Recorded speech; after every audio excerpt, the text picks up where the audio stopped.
de blah, panic, panic, die panique. We're coming in hot, guys. We weren't ready. We weren't ready at all. We got thrown into the drop pods like an ODST. Oh fuck. Yeah, no kidding. People are coming in with clowns, and Rabbit hasn't stepped in yet, but we got a raid, we've got followers. Hi, everybody. And we'll do it again. Oh, dang. Hold on, I'll be right back. I'm getting a call from my roommate. Entertain everyone while I, deal with this. I'll be right back. You panicked that loud? Your roommate got a hold of you? Your roommate's like, "What the fuck is going on? Why are you messing up, Draco?"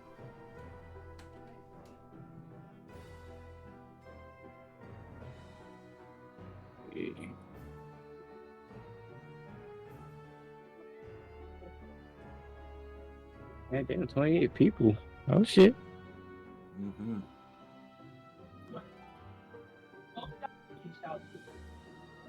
If I have like a lot of background noise, let me know and I can mute myself up. Yeah, doing it.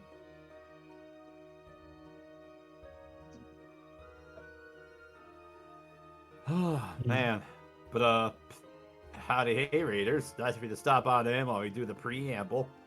What did I miss last week?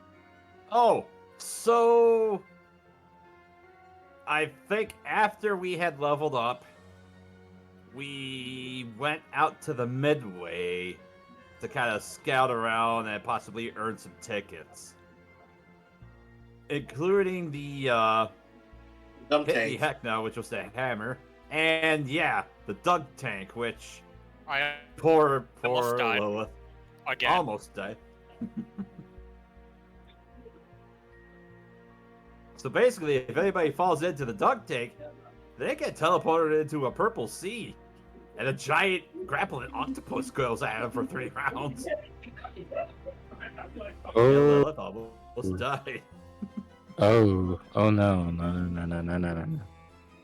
So then, Red chased after one of those handy helpers and procured a potion to heal Lilith, and then we went to the food court. Corn dogs are great. Corn dogs are great. And nothing else. Because everything else actually started going wrong after that. I know when I logged on to Roll20, I saw a giant, that giant thing in the middle of the screen. What was that?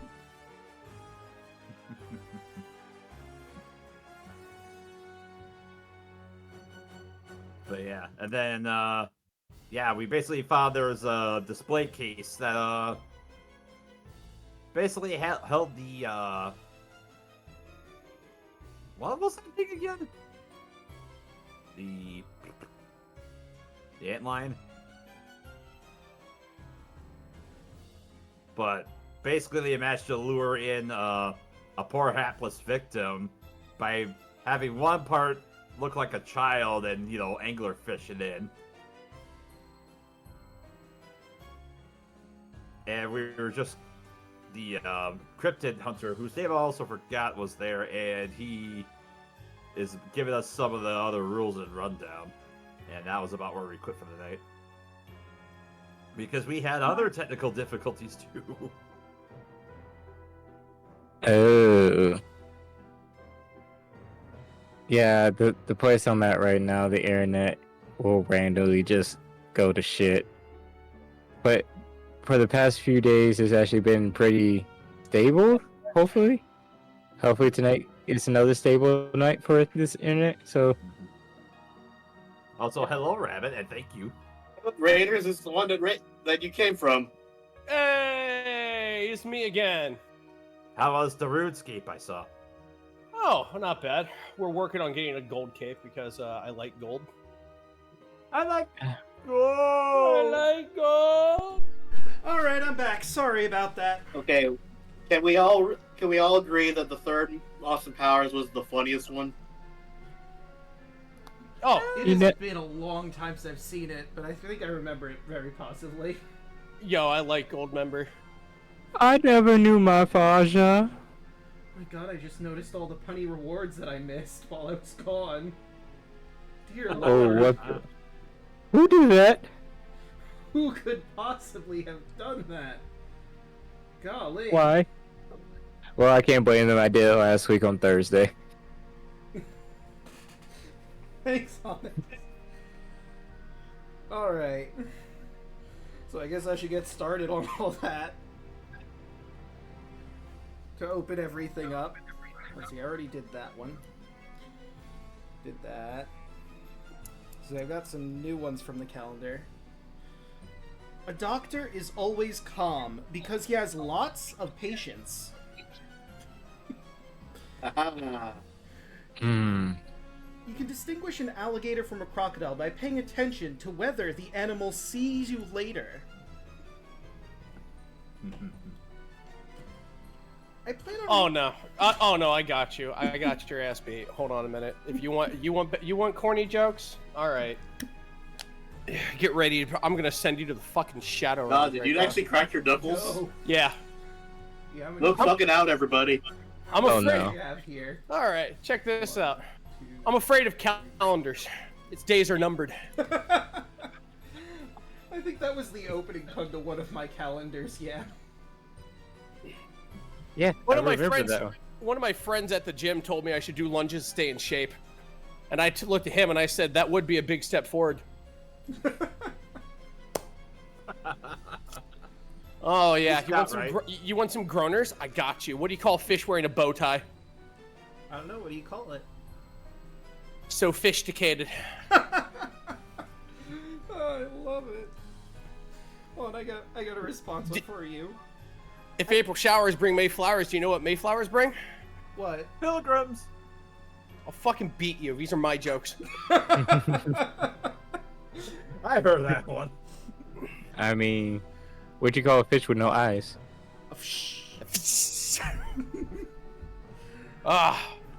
What do you call a factory that makes OK products? I don't know. What do you call it? A satisfactory. Nice. You know, I plan on reading a book about torches. You know, just some light reading before bed. Uh-huh. Yeah, your puns are hard to torture. I've lost track. What did the of janitor say when he jumped out of a closet? What? Supplies! Okay, but how many puns have we gotten at this point? I don't know if we've shot over how many rewards are redeemed or not. No. We shot over. I've been keeping count. Okay. Oh good. yeah. Fine, I'll go one over. Again. You hear about that chocolate record player? No. It sounds pretty sweet. It does. It does. You want to know a true fact about me? Sure. I only know 25 letters of the alphabet. Really? Yeah, I don't know why. I got one. A preacher went or used some of his donation money to buy food for the church. He was gonna give it to the nun, but there was none left.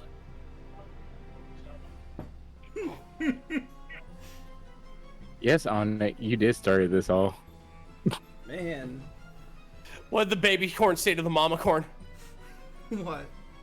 Where's popcorn? Man, all of these without a redeem, people are gonna get spoiled. Damn right Yeah. they are.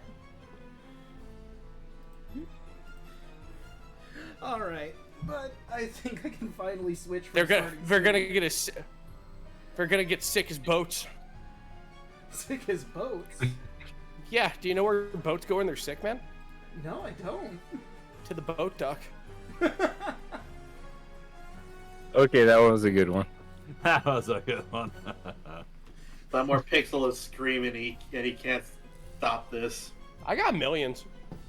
Good. Well, at least it's not as bad as Bosco's dad jokes. Let's see. I'm gonna sit down at Bosco. I'll out dad his dad jokes. I've got a. I will actually want to see that. Yeah, same. Oh yeah, I'm the king of DILFs. I have to go ahead and just out him on dad jokes. See, He must learn to fear. Yes. I've got approximately 754 puns from 3 different pun calendars collectively. I've been saving them. Oh, my The devil- granddad used to do vaudeville. I know this shit. You're killing one of my players from the Thursday game who's in chat with all the puns. If Watcher dies, I'm gonna make a clown. You'd have no idea. Oh my god, that'd be great. Well, we'll have to see where that goes. Let me grab my notes here, because... Let me make sure I got all the music properly set up. We've got that one. And where are you? Let's put that down. Change. Actually, we can keep this for the starting of the reading. Ladies, gentlemen, and everyone in between or outside of, I give you the host with the most... So annoying. The most attractive and well-spoken and magnificent clown in all of the multiverse. The founder and creator of the Revelia, the one and only Heckna!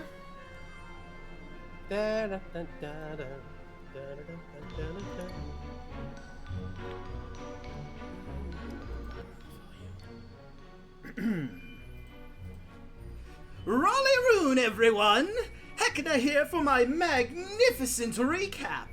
When we last left our heroes, Snack Bluescale the Drow Sorcerer, Lilith the Tiefling Bard, Watcher the Eladrin Cleric, Argyle the Dragonborn Fighter, and Red Moonscream the Human Rogue.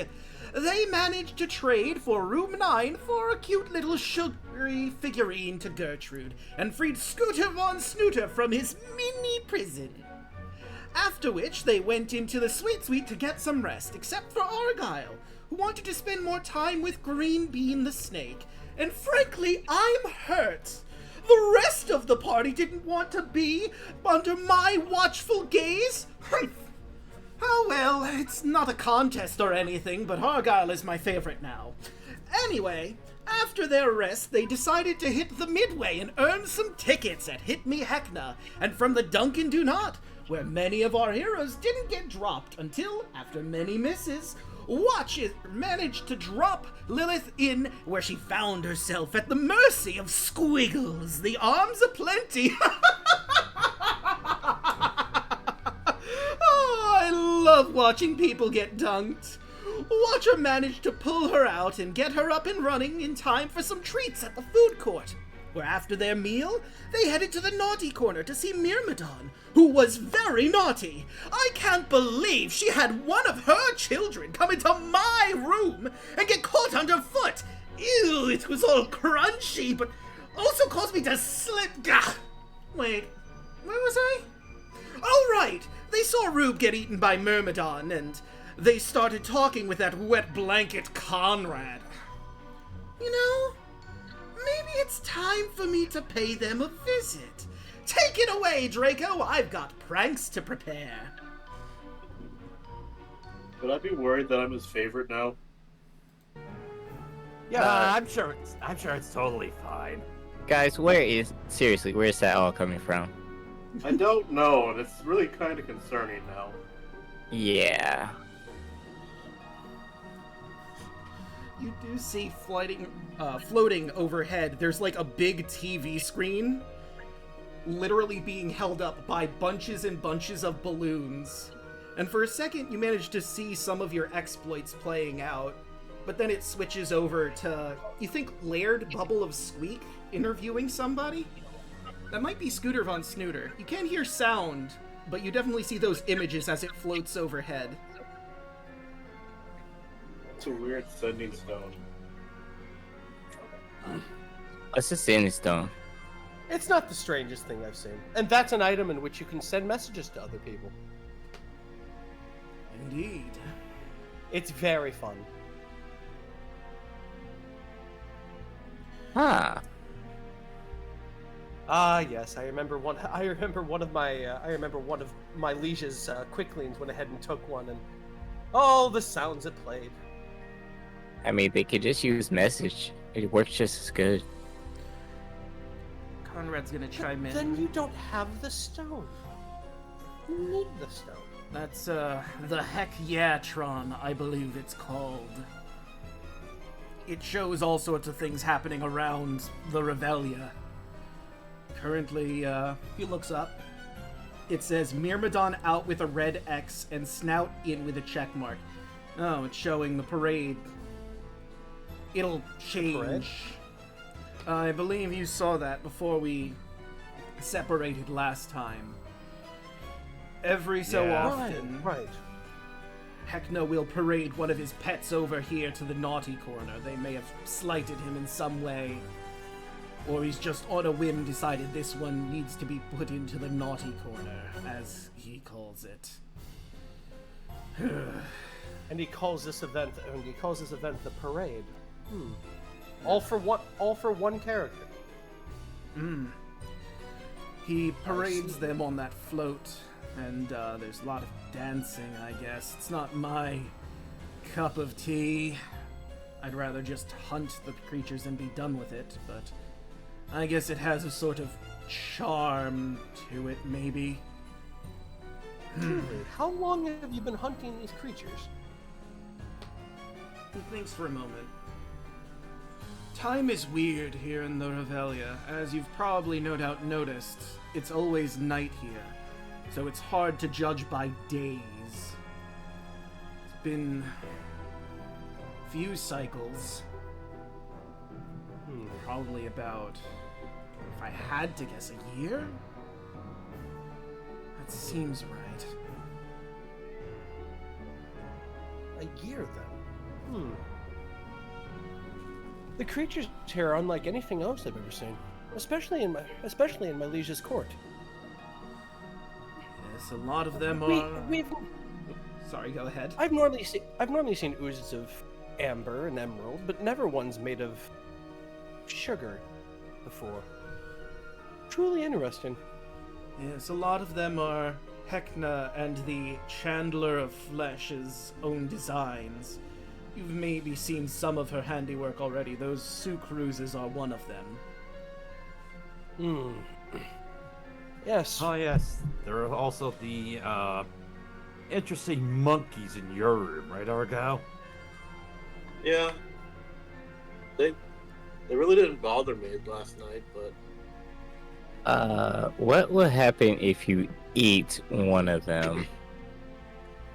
The monkeys or the sucrus? No, remember that that mint thing that it dropped and I picked up and ate it?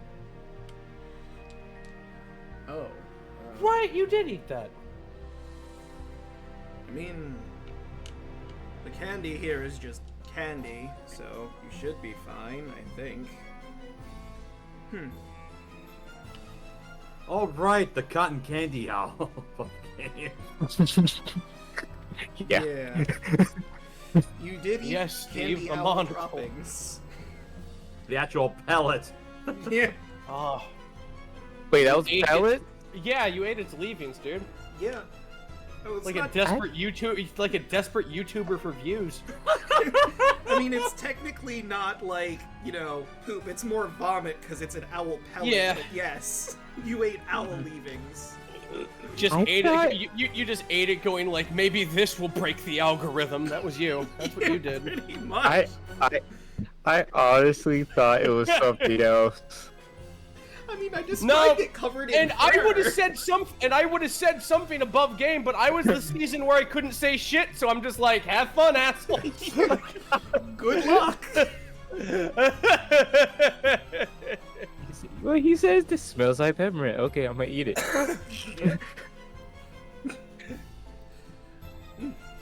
That was Freaking out about it. God damn it.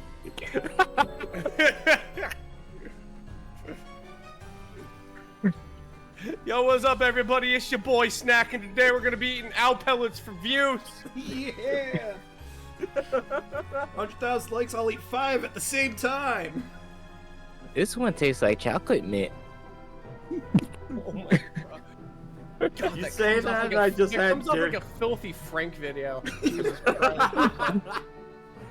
You say that as I just had Dairy Queen. I'm like, oh, I just had a blizzard today. Oh no! Ooh. Look, I got an iron stomach, and sometimes the things I say to make you guys laugh, that even makes me a little barfy. So just know that I'm also suffering to make you smile. I mean, That's a suffering flag. is important to comedy. No, it's not! There's so many... My entire open mic last night was... Somebody said that before I went on. So my 5-minute set was me going, it's not! You're wrong! Okay, let me And it just let fed me right into your adjust that. Suffering is important to physical comedy.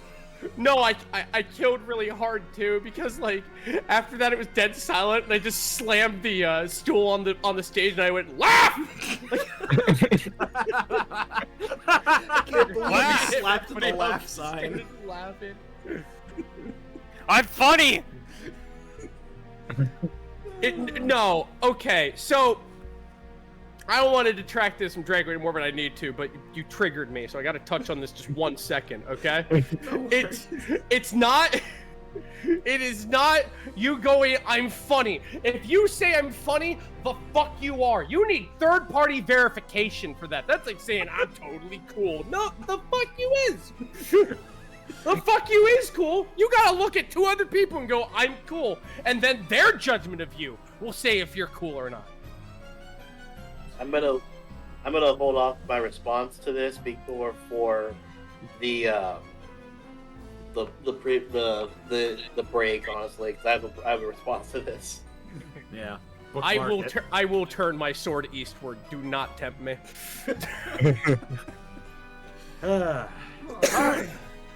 It's not my fault I was raised by kobolds. Oh man. I mean, yeah, kobold would probably eat owl pellets too, honestly. I love the I love the trash panda that is the kobold. Yeah. Ah, yes, the kobold, nature's possum. Reptilian possum. Alright, but I'm gonna... Yeah, let's get back into it. So a year. And not once did they try to rise against you? I'm very good at what I do. I try to keep out of Heckna's eye from the various posters. It's not possible to stay out for too long. He knows I'm here and what my goals are. But Do the posters move? Or do people put up the posters?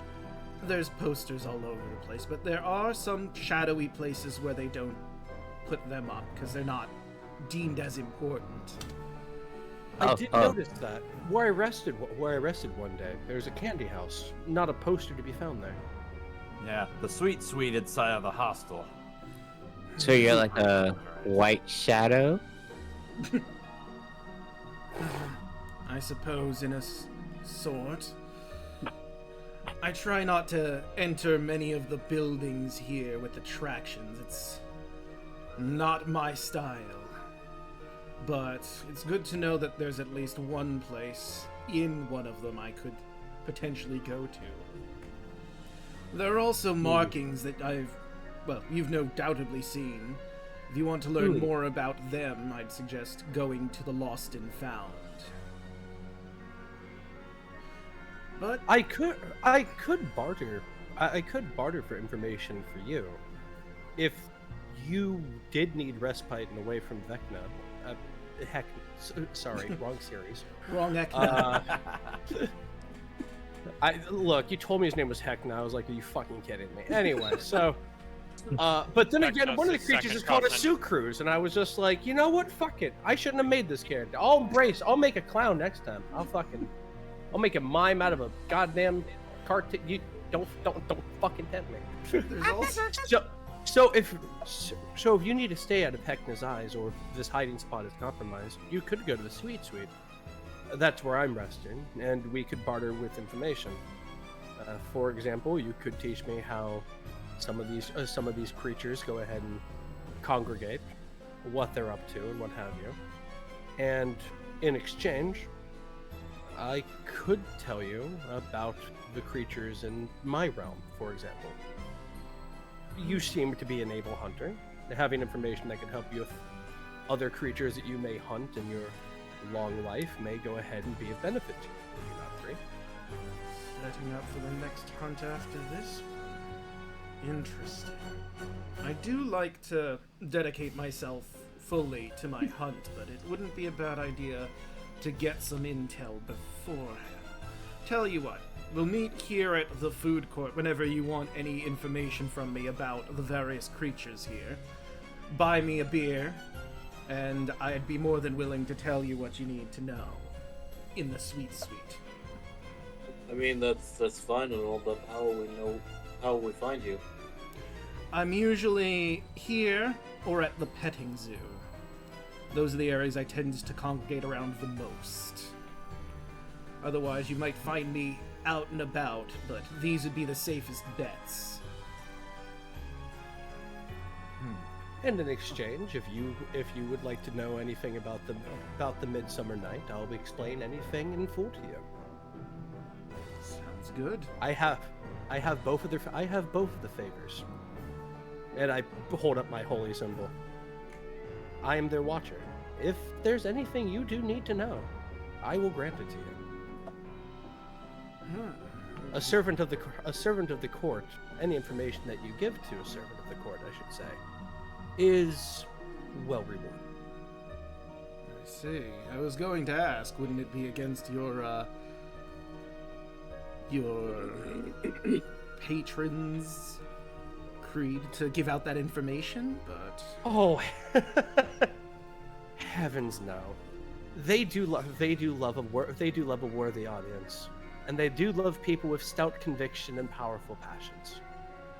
And it wouldn't be the first time there was a falling out within the court, and they would love to have somebody who already has able information and would be able to not mess up the court intrigue, we'll say.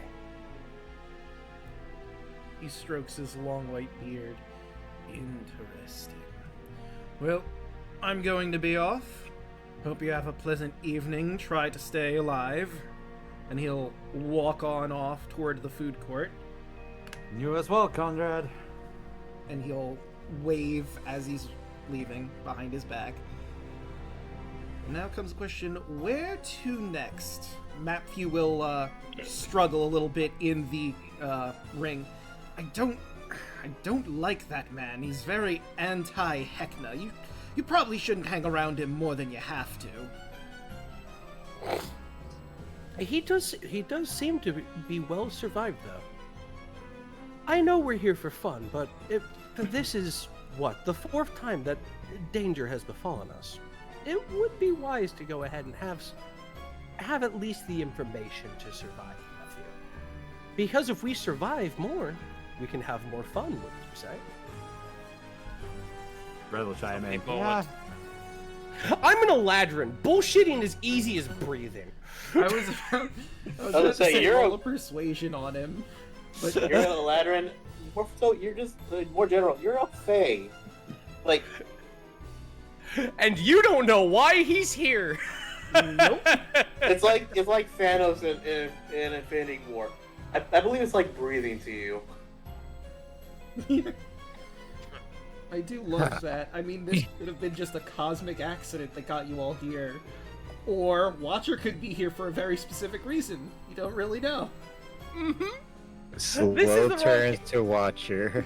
This is entirely the wrong campaign. I was on the wrong campaign for at least 20 minutes. 1 second. I opened up the same wrong campaign. God damn it. Hold on.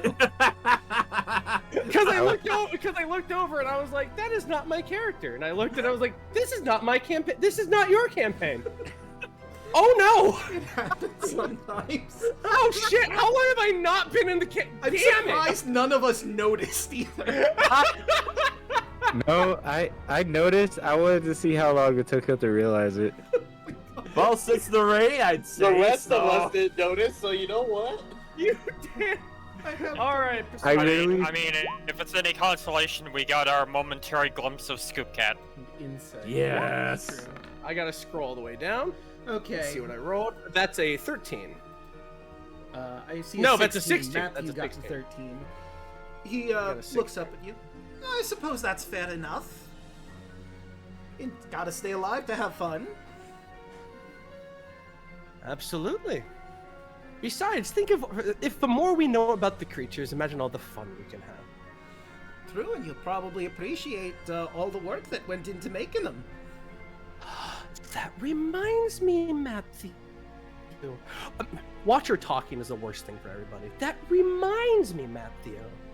Is it above game? This hurts because its name's very similar to mine. So I'm just like fucking. Rabbit. How do you feel? Sorry. How do you think I felt the whole entire last campaign? Having to hear Dan over and over again. I did too much vampire LARPing. I held up my 2 fingers and I almost said etiquette to redo the line. God damn it. Okay. That reminds me, Matthew. Surely you, as well learned as you are, must know many things about many of the creatures here. I do know a thing or two about certain things. He'll look very happy about that smile on his corner face. He'll run a hand through his emerald green hair. Then please, elucidate me. What's one of your favorite creatures, Matthew? What's one of Heckna's creations that you look at and you go, that is a beautifully hilarious creature?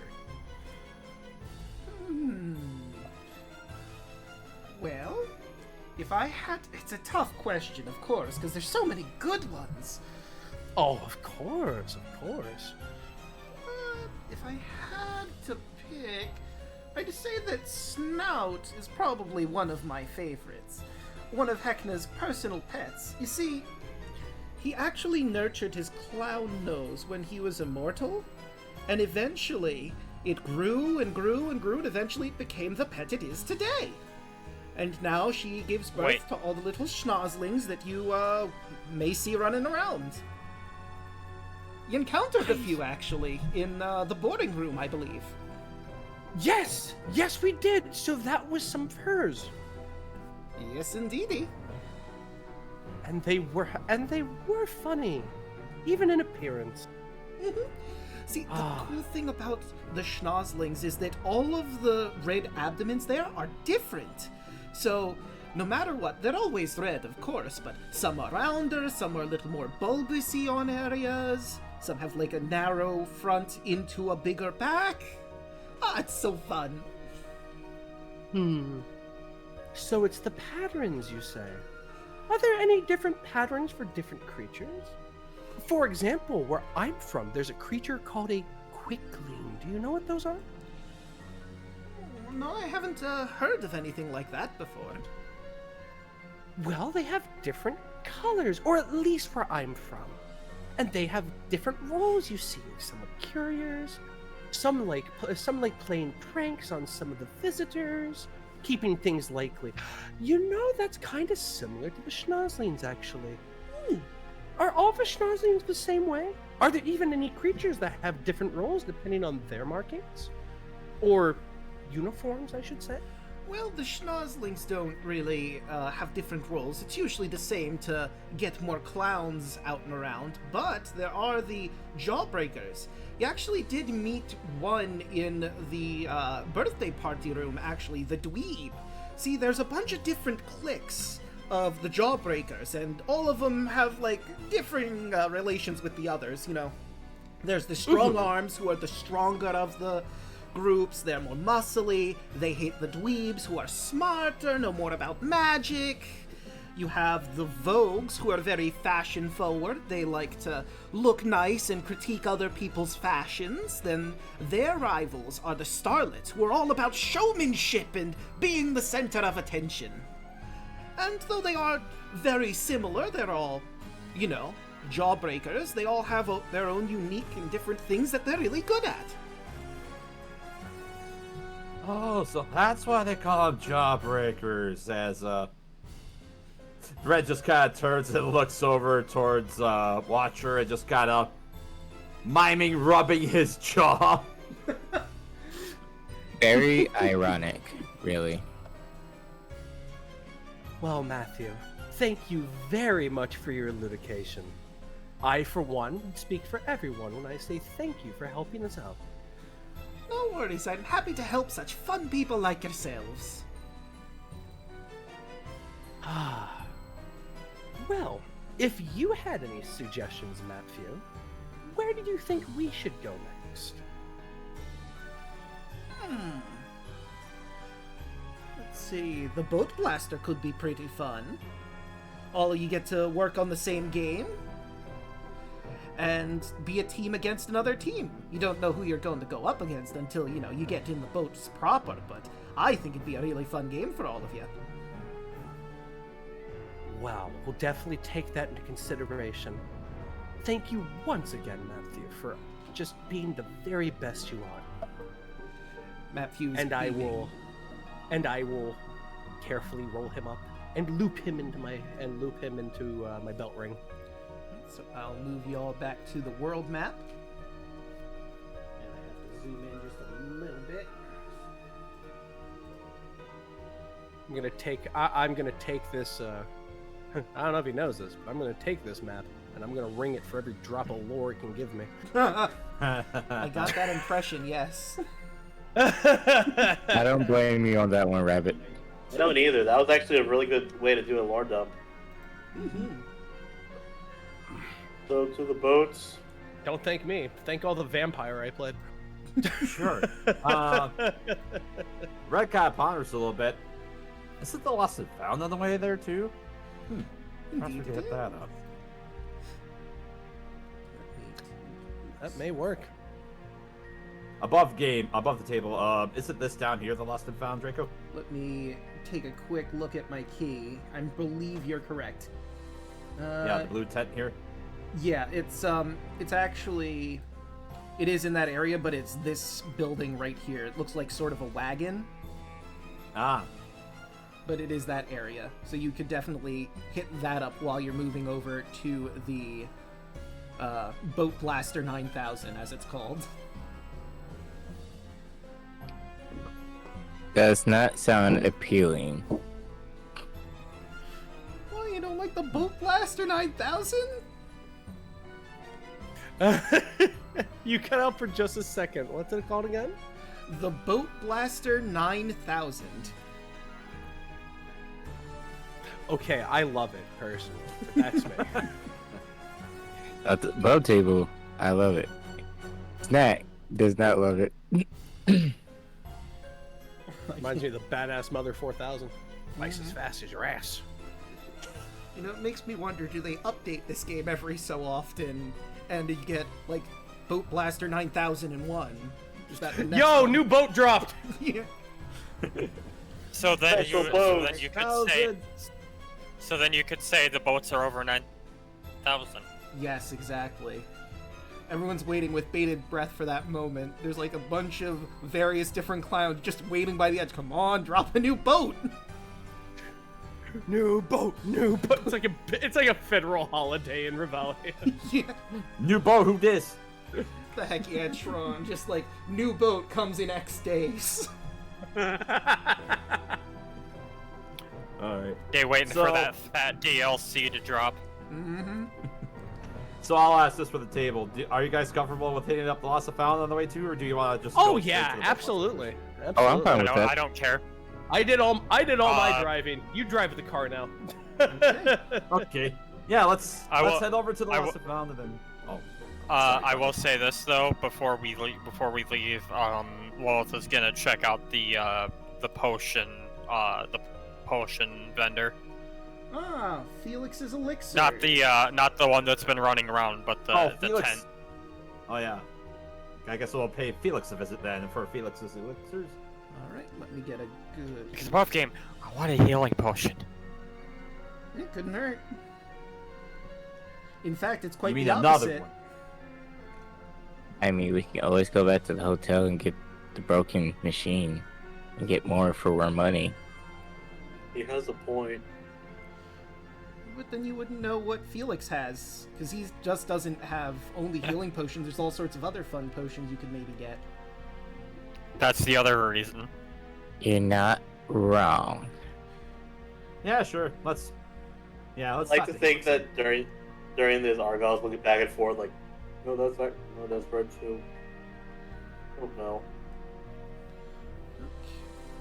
Sorry. Description, it does not.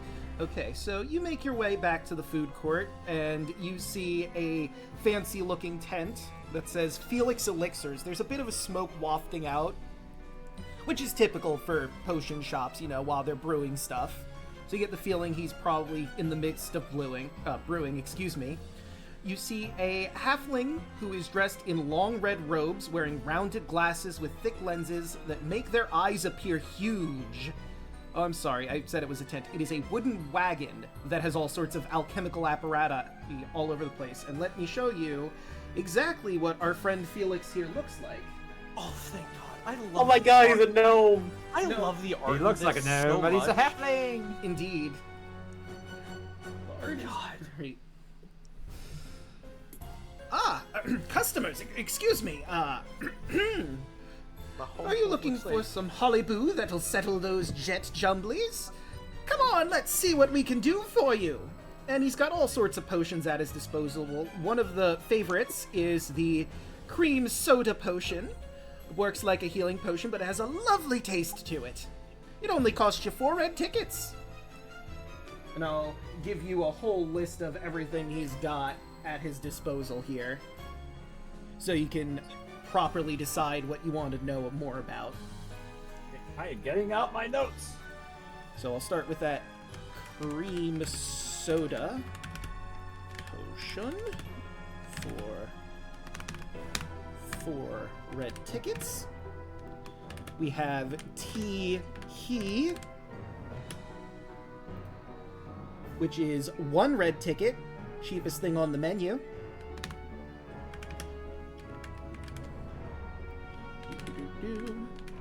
Passed by that. We have the cotton candy cocktail for 3 red tickets. Ooh.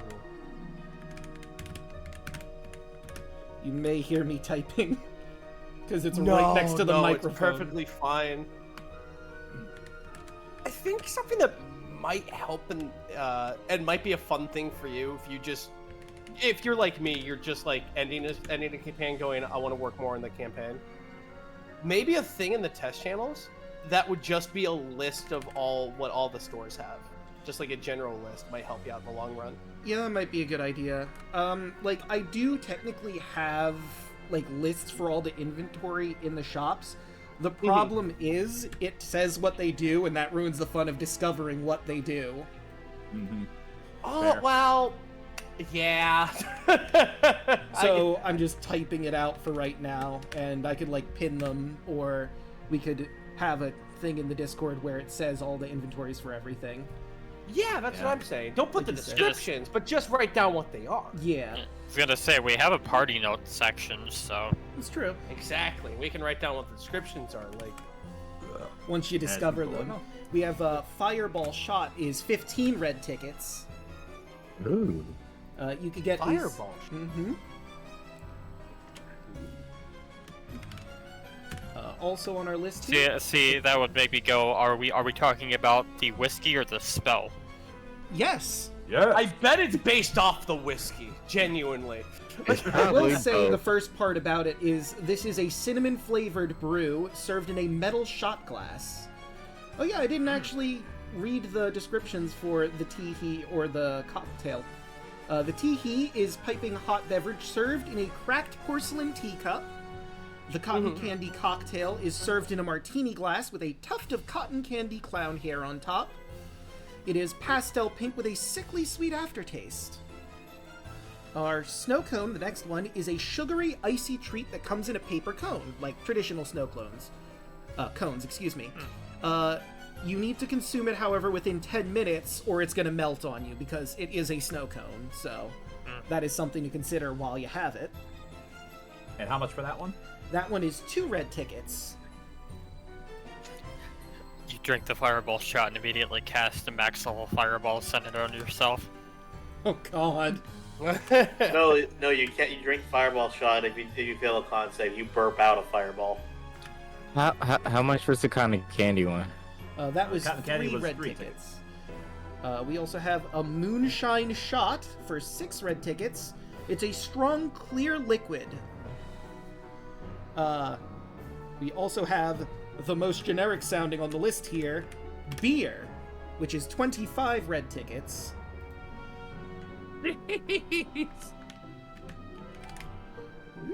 Jeez, Conrad, you're trying to break us with how freaking expensive that is. And you know, it's a cloudy wheat beer. It's served in limited edition cups, which is pretty nice. It's craft beer. That makes sense. Look, he already got me out the cotton candy. And I'm almost done with our list of delectable drinks that you can get. We have a Bloody Mary for, I believe that says 2 red tickets. It's a tart cocktail that combines vodka with unidentifiable blood sourced from Bab's meadery. Felix mentions he pulls a fast one over on Babs and occasionally will take some of the blood from her various delicious... Well, he doesn't say delicious. He says her various meat-based products. You get the feeling there's a bit of a rivalry between him and the other, who you haven't gone to yet, Candy's place. He even goes off. Mystery blood. You don't want that swill from Candy's or whatever's available at Grizzy Dugas. Joke no ringo housey chum, I always say. And our last thing on this on this menu is the Boot of Heckna, the most expensive item at 100 red tickets. Holy moly. This drink recipe changes depending on a whim, honestly. It's somehow focused on Heckna's mood. It's served in a clown boot with a swirly straw. You know what that immediately makes me think of, right? The drinking boot? Yes. Yeah, that was my first thought too. Oh, Yeah, but- God. I love Yeah, the but- swizzle straw. You ever drank Bailey's from a shoe? Boy, you're gonna take a shot out of that shoe. You want to know what the best thing is? With this campaign, I was like, it's only a matter of time till we get a swizzle straw, and we have a swizzle straw, and I'm so happy. Yep. Now you just need 100 tickets to get a Boot of Heckna with your I swizzle mean- straw. I mean, look, if it was me, you sit the fuck in the chair. We're gonna get 100 tickets. Maddie needs a fucking swizzle straw. You understand? But I don't care how many octopus you gotta get mangled by. At the end of the day, I'm gonna get a swizzle straw. So does anyone want to grab any of these delightful drinks? And I have to post that in here. There we go. I did have one in mind. The cotton candy one sounds cute. Yeah, I was looking at the cotton candy one too. Oh, if you Aaron- get the cotton candy one, I can get the cream soda one. That way we can double up. Okay. Yeah, all right. I'm ashamed to say this, but I am a cotton candy nutcase in real life. Oh, there's nothing wrong about that, dude. I live in candy. If I you're cotton literally- candy in that case in real life, you'd love Big Blue. I get pints of cotton candy from a gas station down the street that has different flavors. Dude, I have- rad. They have about like 30 different flavors, and I have tried all of them within 2 days. Wow. Jeez. Because he still has 19. My go-to candy is always peach ring. Argyle's gonna get a moonshine shot. Actually, I said 19, I meant 16. Cotton And candy with is 10. 3 red tickets. So that means I go from 10 to 7. Lilith is gonna take 2 of the cream sodas. Alright. And because you're doing that, let me also reveal the cream soda from our magic items list here. Yes. Show to the players. So the picture is right there. If you scroll down, you'll see other effects from the cream soda, because it's not just 2d4 plus 4. You also get on top of that, if you drink more than 4 of them in 1 hour, you have to make a con save. On a failure, you become queasy and you have disadvantage on con saves. So, just don't drink 4 in a row, forehead. No, that makes sense. Good healing, too. Good pacing. Yeah.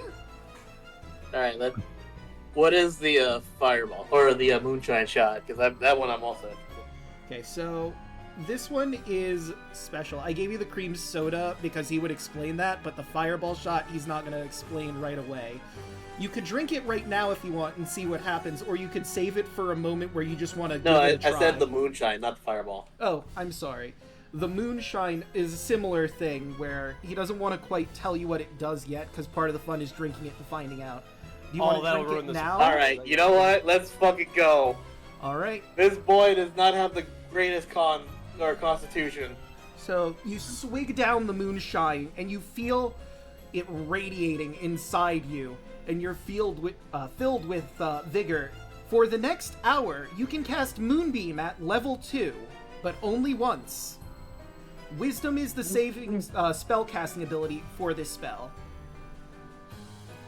I kind of figured. Hey, Wow. here's the problem. Mm-hmm. I have an intelligence and a wisdom of 12. So it's not going to be my the God. strongest Moonbeam, but hey, I mean, it's still Moonbeam, and I mean, I have this emote here still for a reason. Man, this might be the inspiration for Argyle to become an Eldritch Knight. Yeah. It's not cool to look at this Funny man. you mentioned that. It's not cool to look at this man. What does this do? Which one did you get again? The kind of candy cocktail? Oh, well, where's the fun in just telling you? Bottoms up. See what happens. Chug, chug, chug, chug. I chug it, and my eyes dilate. Okay. You know what? Before I describe It's like that scene from Sea Lab. They drink the before I mention what happens with the drink, I'd like to thank Blackfoot Ferret for the follow, putting us at 200 followers. We hit the goal I was trying to hit. Huzzah! Ooh, Always bet on ferret. Favorite Yeah. mammal. Very long. Yeah. Especially the Blackfoot variety. Indeed. But let's get into what this cocktail does for you. It tastes very, very sweet. You still feel it after drinking it for a few minutes. But your nose gets a little red. Everyone, you do notice getting significantly redder. And you have advantage on all saving throws against being charmed. You also gain the following flaw. I think I'm the greatest being alive, but my ego is extremely fragile for exactly 1 hour. Oh god, that's how anybody feels on the sugar rush. Yes, exactly. Like, on a Sugar Rush is like that one scene in Daddy Daycare where the kid dressed as the Flash actually runs like the Flash. You're just seeing Snap just vibrating really fast at the moment. What was that flaw again? The flaw is... I think I'm the greatest being alive, but my ego is extremely fragile.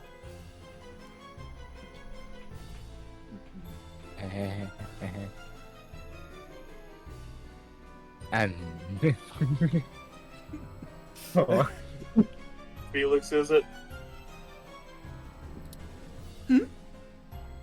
Like he's asking a question.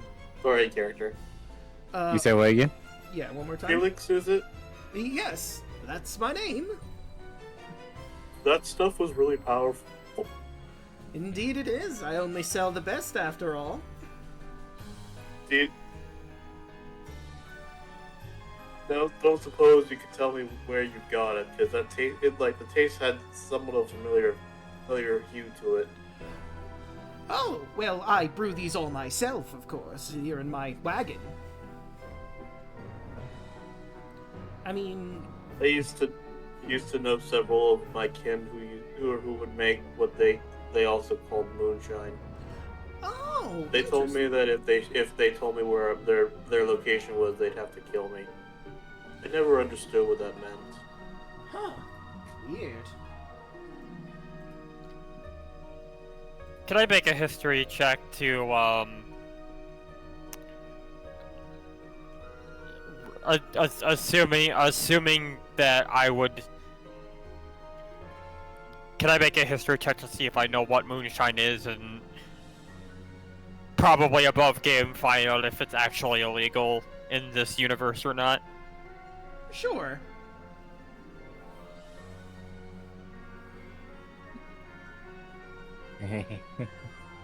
Love 10. game. I hope you guys enjoyed my little thing right there, because that is a very, very common thing for those who have actually found people who make moonshine. But yeah, with a 10, you don't really know much. You think you've heard of moonshine before. You're not quite sure if it's illegal or not. You might have heard, like, while you were at your carnival, some people sneaking it in, or even brewing it themselves, but you didn't really pay much attention to it. Well, it just kind of puts a hand on Argyle's shoulder and says, they probably didn't want their secret brew getting out. That's probably what it was. I don't think it was illegal, because we all drank it all the time when I was growing up. You know, it's like people who grill meat. They have a secret recipe that they don't like sharing with other people.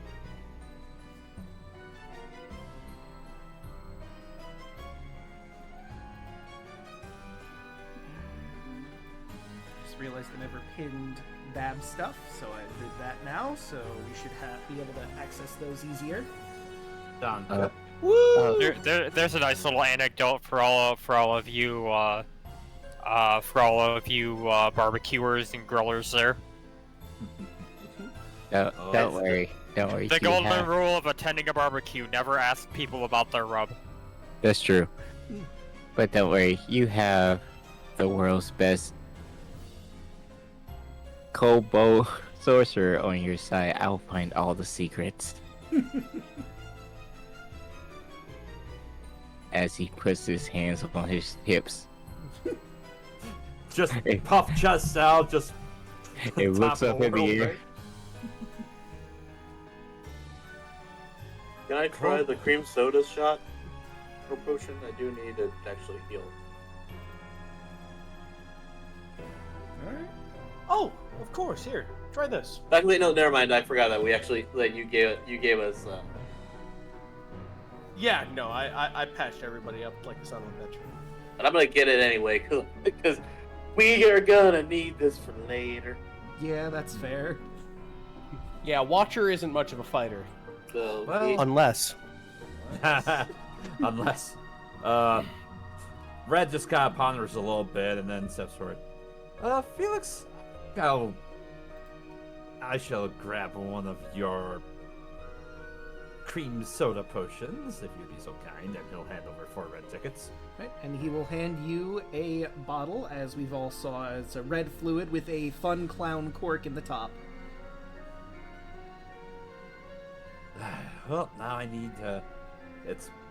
just need to scrounge up for some pocket tickets later, I guess. above game. I do love how you basically made this big, like the cream soda, big red. Yeah. Oh my god, it is, isn't it? Oh, I just realized that now. I didn't even think about that. You're right. These people are my age and weird. Where have these been all my life? I mean, this campaign came out relatively recently, so, you know.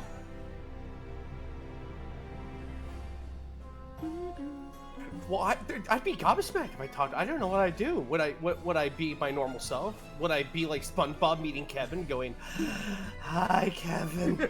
Hi, Kevin.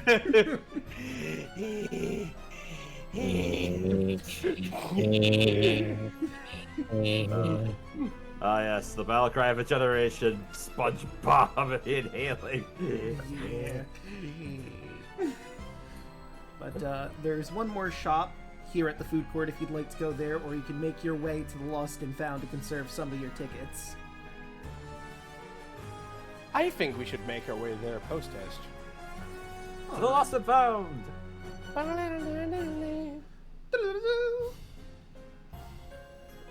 Yeah, Insert insert chip tune walkie sound effects. snacking company. Welcome to Snacking Co. I'm the snack that smiles back. Go fish.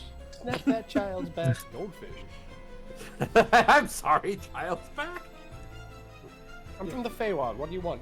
Yeah, I mean, he's right. I mean, it's better than a bunch of vampires having a good drink. You know what they do?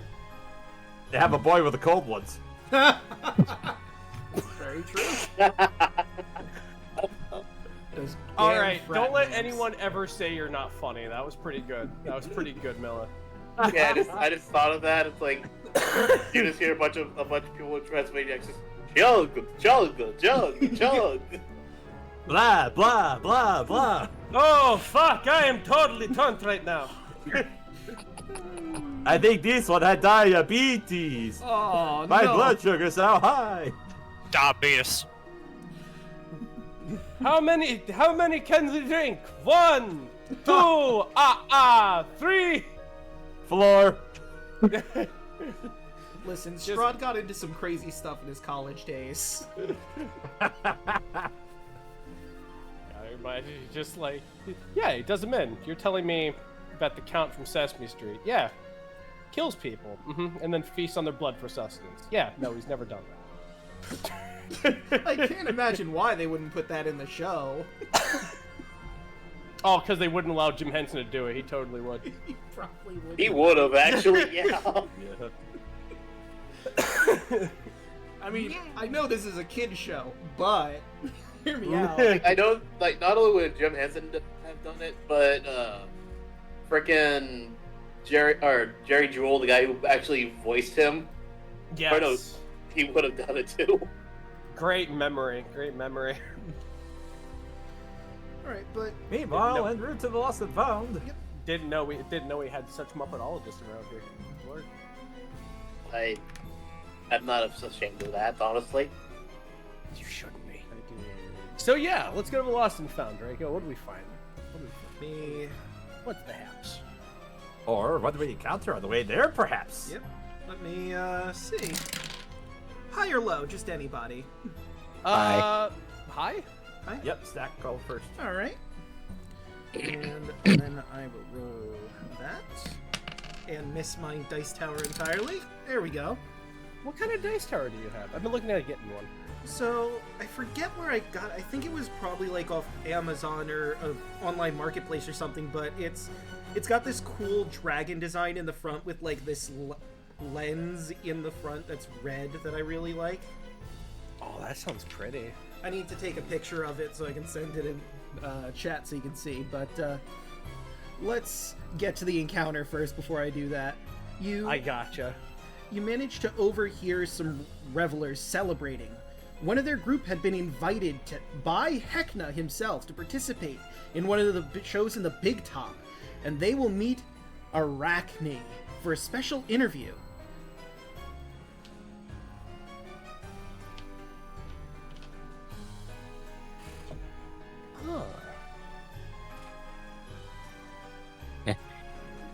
Be ironic, that's something of a spider.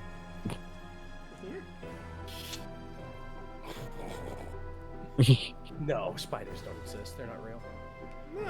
Aside from, the schnozzling you've already encountered.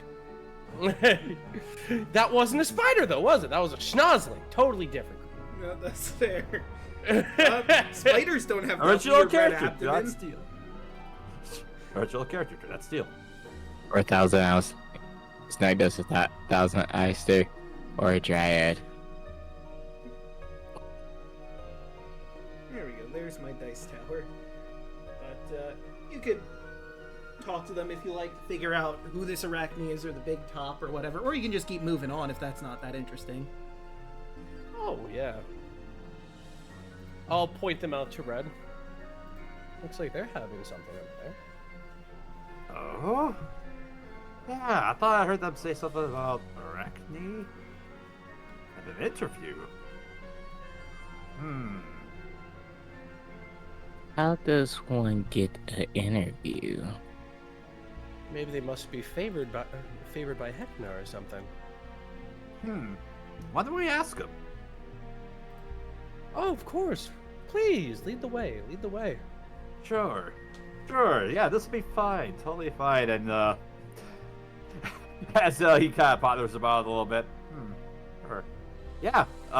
Red will approach the other revelers and just kind of see if he'll just kind of be passive and kind of wait for them to acknowledge him before he addresses them. Oh, hello. Is there something maybe we could help you with? Perhaps there is, actually. I couldn't help but overhear that, you seem to have the pleasure of scoring an audience, it seems like. Congratulations! Oh, potentially. Thank you. Well, you know, I've been here for quite a while, and I guess Heckna just happened to notice how fun and great I am, so he invited me to see Arachne at the Big Top. I'm really excited. Maybe I'll become one of his were-spider acrobats. A were-spider acrobat. Acrobats. I'm observing. Yeah, we both say it at the same time. I'm observing this. I'm perceiving this man. He's not a were-spider. He is not. I see. Yeah, I mean, you know, it's a really great place to have in the carnival. You get to be part of the coven. You get, obviously, to be part of the shows. And I'm really excited to prove that I could be a great acrobat if they just give me the opportunity, you know? Zach slowly rolls back his head. So they don't know where the spiders are?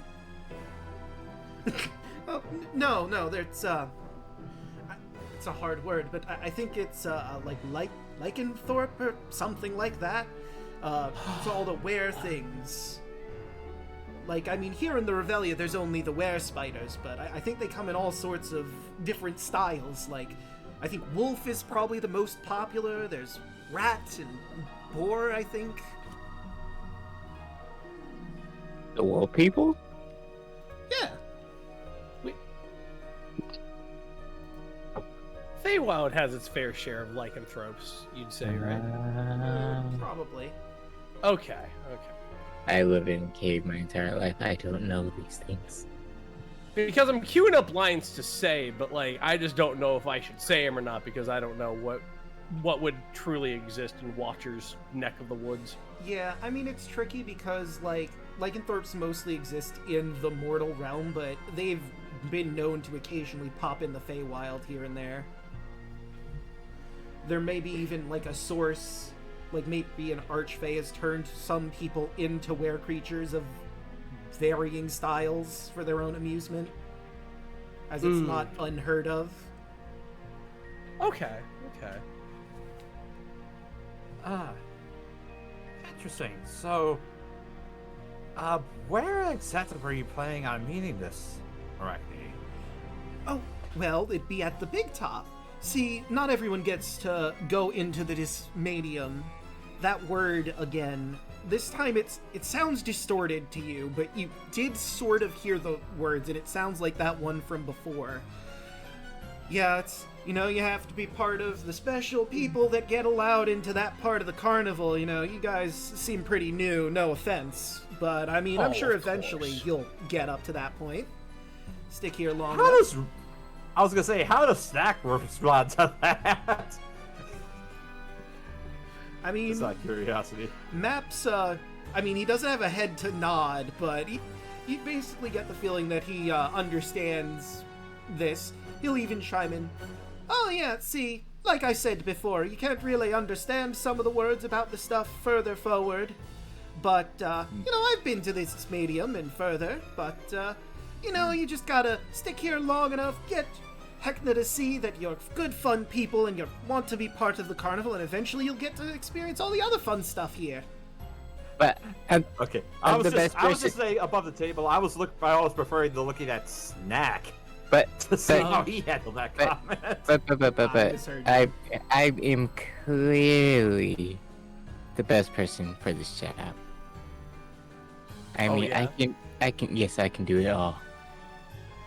I'll lay it on me. What you got? What spells do I got? I can do it all. Like what? You just hold up a finger and just look at what you wrote down. Man, you're just Jeep Wilder really walking this up, aren't you, Rabbit? You just watch him hold out his hand. I use I prestidigitation to make it like, ta-da. All right, but Lilith will just like lean into the lost and found person's ear and just whisper, "Don't mind him. He had one of those candy potions." gotcha. All right. You got more candy? His head turns straight towards you. just doing the Dave Chappelle thing. Y'all got any more of that can? Scratching his Scratching throat the back whole of his time. neck. Come. He slowly walks towards you. Come on. Give me the candy. Come on. There's just an audible whip crack as his head just turns 180. Candy. You just see he gives like a 3-point stance and just like stares at you. Candy?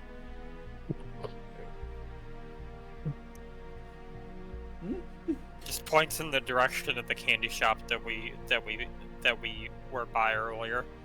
But you say you had candy. No, I said you had one of those candy potions.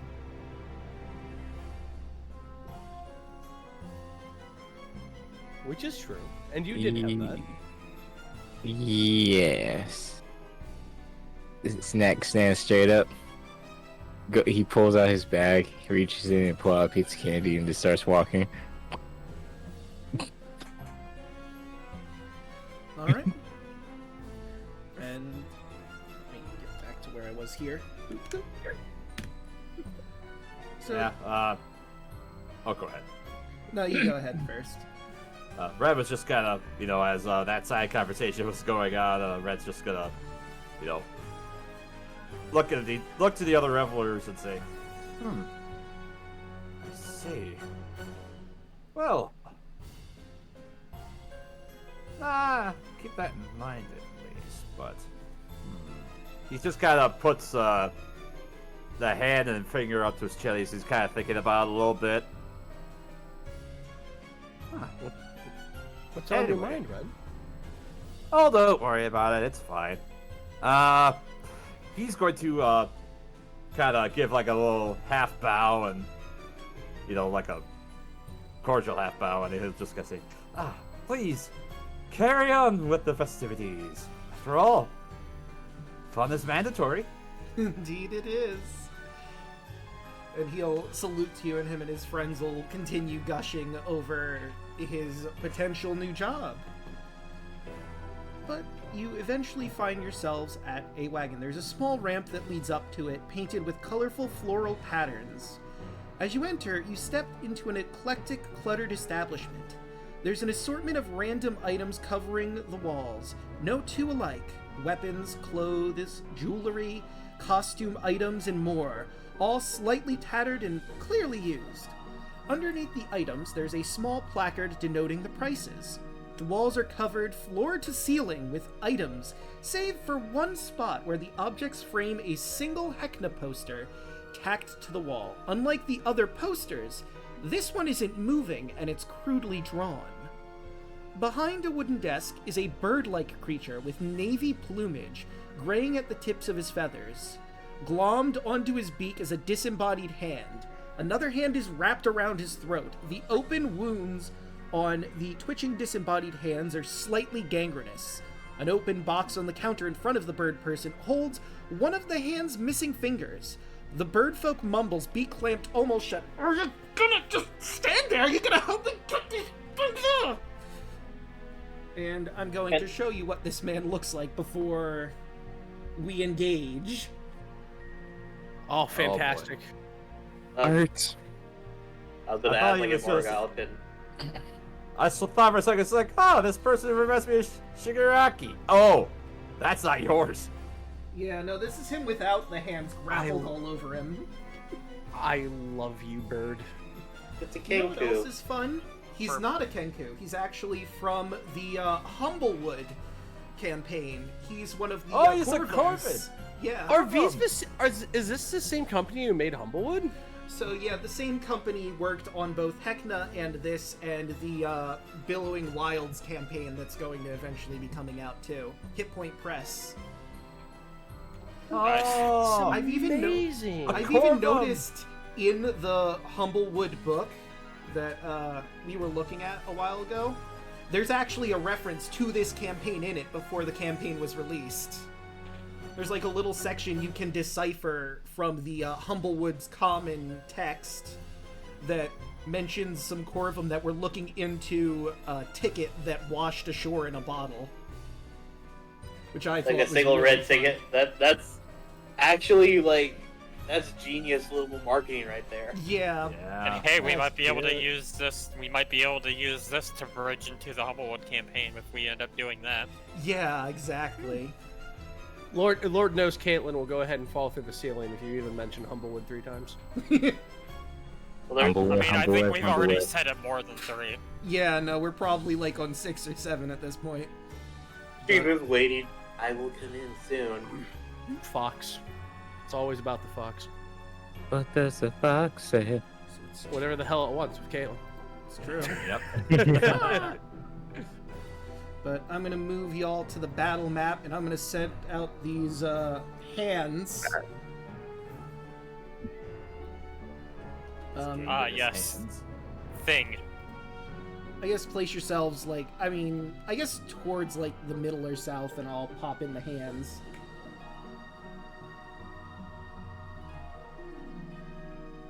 Yeah, I was tired last week when we did this, but not this week. I'm ready to go this week. There you are. We are at full strength. A proper challenge. Oh my God, we're facing Thing and all his family. Pretty much. Nah, That's what I said. There's a low-hanging fruit here. There's thing 1 and thing 2. Yeah, exactly. All I need is a cat in a hat. Da-na-na-na. Or should I say a feline in a fedora? Or maybe the Grinch, or you know what, the Gronch. We have to be, trademark friendly after all. Or is it a Tom in a turban? There we go. And I'll put. Only in the Blitz. All right. And let's. At the start of this, and seeing the hands, Watcher mask will pop out. But instead of flowers this time, it's really thick green leaves. Oh, it's really quiet. Let me fix And that. then there's something I want to make you privy to, because he's going to make a very quick gesture at Red and I'd say Snack, but you got the candy fever right now. Candy. MCP pants. I'll make the gesture at Red and Lilith. And this is a neat thing I can do. Check this out. Alright, let's take a quick look. Oh, yeah. Emboldening bond. While you're setting this up, I could read it to you if it would make it easier for you. Sure. Okay. Emboldening Bond. First level Peace Cleric. Starting at first level, you can forge an empowering bond among people who are at peace with one another. As an action, you choose a number of willing creatures within 30 feet of you, equal to your proficiency bonus. You create a magical bond among them for 10 minutes or until you use this feature again. While any bonded creature is within 30 feet of one another, the creature can roll a d4 and add the number rolled to an attack roll, an ability check, or a saving throw at minute. Each creature can add the d4 no more than once per turn. So this d4 can help you go ahead and land an attack, help a save, or help even like a check on a spell or something. Oh yeah. That's Well- how you're able to stack the 2 d4s like you mentioned, because you Yeah, also exactly. And that stacks with Bless, so I can go ahead and do that, and you guys get a d8. Dang. Or 2d4. Yeah, 2d4. Well, 2d4. Yeah. Lilith is ready to go. I absolutely am. Look, by Blessed be this- Lilith's hand, she will be the beam that destroys fun. Yes. Meanwhile, as I'm sitting here, focusing on Blessed and the Bubbling Bond, just walking around the corner with the pastry and be like, Blessed be this funnel cake. Snack's just on a sugar high. God help everyone. I mean, Just vibrates. quite clearly, Lilith, you're up. Yeah, with no spell slots. Mm. Lilith is going to immediately look at the hand that is currently grasping our bird friend and is just going to yell out, "Any chance that either of you know anyone by the name of Adams?" The hands are occupied with what they're doing and don't seem to have a way to communicate with you. They don't know sign She language? just shrugs. She just kind of shrugs and says, "Ah, I didn't think so." I mean, they might know sign language, but they're kind of occupied at the moment. Let's see. She's going to look at the one that's grabbing. She's going to look at the one that's grabbing onto the Kenku and just say, I gotta hand it to you. I didn't expect this when I walked in here. Vicious mockery. Alright, so this will be the one on his beak or the one that's grabbing his throat that you're going to be attacking? We'll say the one that's on the throat. Alright, and that's a wisdom saving throw. Well, 5's not going to do it. Nope. So he takes. Let's roll that damage. He takes 3 psychic damage, and it has disadvantage on the next attack roll it makes. So, about that, this has a reaction. As you shout that, you notice its finger comes launching off at you. And why did that not hit? Oh, yeah. Oh, that's just retaliation. So let me do this. He has disadvantage on that. That is a natural 1. So his finger goes flying above your head. It's missing its middle finger now. Now talk about a massive fuck you it gave. He gave you And, the finger. Yeah, Oh and, my god! I rolled a natural 20 on his fumble. Critical fumble. Yeah. He launched his finger just a little too hard and it took a lot of his skin with it. So let me roll that to see how much damage, but it's a crit on himself, so... Oh god. See, that'd be 2d4s, which I technically rolled there, so he killed himself! Jesus! He's like, fuck you, I'm out! How dare you insult me! Well, that's one less that the rest of you have to deal with. Hurry! That's another enemy that killed themselves with a critical fumble! Before my turn ends, as a bonus action, Lilith is going to look at Argyle and just say, "Well, that's one hand down. Maybe you can take care of the other one, and I'll give him some bardic inspiration." I can try. Okay, the second one. Give him a hand. Just for the reference. Let's see. It's not too far away. Let's see. Who does it see as the biggest threat? I mean, Lilith did kill its friend, but it mostly killed itself, to be fair. So... All I did was insult it. I don't know what you're talking about. Yeah. So, you know what? Watcher's right in the center. It's gonna go for Watcher. And it's gonna literally, somehow defying physics, fly into the air and slap at you. Oh god, it's gonna Tokyo Gore police me. But an 11 will not hit. No. Armor class is 8. Oh right, I forgot about this. Enemy creatures within it has this, because it's pretty disturbing. Any creature within 30 feet of it that can see it can't gain advantage on attack rolls, saving throws, or ability checks until it dies or leaves your sight. Because it's just so gross. Advanced creature. Oh, right. I also forgot this. It is an undead creature, so I gotta roll a con save on the other one. Oh, no. Nah, Yeah. it's dead. That was like. They have Oh. undead fortitude as well. Oh, they have the zombie thing. Okay. Yeah. That is a... He's not making that DC from his own stupidity. So, yeah, that one is definitely dead. The other one, however, has done everything it can. Argyle, it's your turn. So Argyle is just gonna walk right here, and with his short sword, just bring on down. The 16 hit. Yes, it will.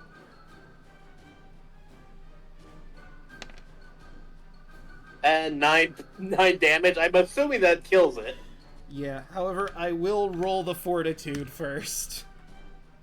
But that was 9 piercing damage plus the 5, so it would be... Yeah, it's dead. How do you want to kill this hand? He literally chopped it in half, like right down the middle finger. The two sides split, and you have indeed killed off this handy group. Sorry, hand, you didn't have a leg to stand on.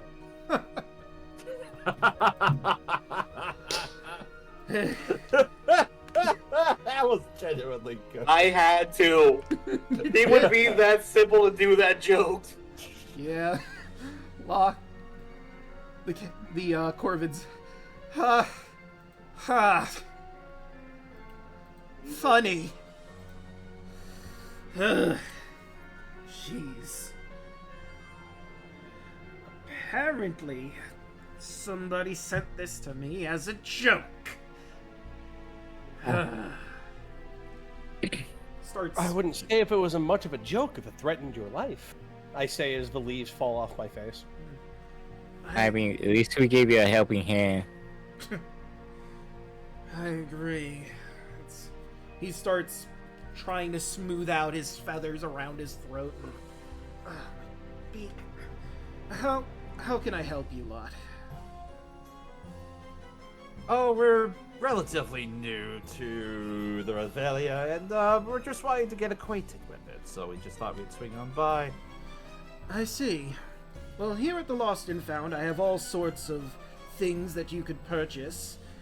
I also have lore. I can tell you a bit about the Revelia itself, but if you want that, I require something different from red tickets. I like trinkets, anything from outside of the Revelia. If you give that to me, I will give you some information about the area around here. If you're more interested in items, of course, I can take red tickets for those, and this one I will show you his inventory, because this one doesn't spoil anything. It does tell you, basically he's got Carnival regalia, which is all sorts of Heckna branded stuff. It's colorful patterned clothing that matches the Revelia's aesthetic. It's good for decisors just to fit in. Wearing the regalia will grant you advantage on charisma persuasion checks with residents of the Revelia, but it'll disintegrate after 1d4 hours. That costs you 8 tickets. If you're looking for weapons, simple and martial, he sells simple weapons for 5, martial weapons for 10 red tickets. Material components for any spells, levels 1 to 2 are 10 red tickets, 3 to 4 are 20, 30 for 4 to 5. No problem. Any tools are 10 red tickets. Adventuring gear, he has basically anything you could get from the player's handbook, except for items that are worth more than 100 gold. Gear costs 1 red ticket for every 5 gold. It's rounded up for gear worth 5 or less, costing 1, and he has various different armors. Shields are 5 red tickets, light armors are 10 red tickets, medium armor costs 15 tickets, and heavy armor costs 20. Now, the thing about this is, every time you guys take a rest, his inventory shuffles. He also has magical items you can buy. He's got like 1d4 that I will roll off screen, obviously, common or uncommon items. They're not really combat-focused items, and they cost 20 red tickets each. His current inventory of magic items are Animal Balloon, a blue one, a Gem of Brightness, a Wand of Smiles, and a Cloak of Billowing. Ooh. And if you'd like to ask about the Animal Balloon, since that is a very specific to this campaign item, he'd be willing to tell you what it does. What's the rubber thing? I suppose it's not to keep you company, I'm guessing. As I point toward the balloon animal with a bemused smirk. Ah, no, this is actually a pretty solid guardian, and I will show you the Animal Balloon. It's a magical balloon that comes deflated in various colors, this one being blue. As an action, while you hold the balloon, you can blow into it and inflate it. When you do so, the balloon magically twists itself into the shape of a beast, becoming a living creature. The blue one is a brown bear. The beast appears in an unoccupied space within 5 feet of you and is immune to poison damage and the poison condition, in addition to its usual traits. The type of beast determined by the color. It's shown in the table that I have in this particular entry. The beast will be friendly towards you and follow your verbal commands. No action is required, to the best of its ability. When the beast is reduced to 0 points or 10 minutes pass, the balloon animal will pop and be destroyed. Amazing. That is absolutely fantastic. Yeah, and the following animals can be obtained. Direwolf is red, orange is giant boar, yellow is constrictor snake, giant, green will be a giant green spider, blue, of course, as I mentioned, brown bear, and purple is a giant octopus. I want the purple one. Well, he only has the blue one right now, but like I said, his inventory shuffles, so he might get the purple one at some point. How much? For the animal balloon, that will be 20 red tickets.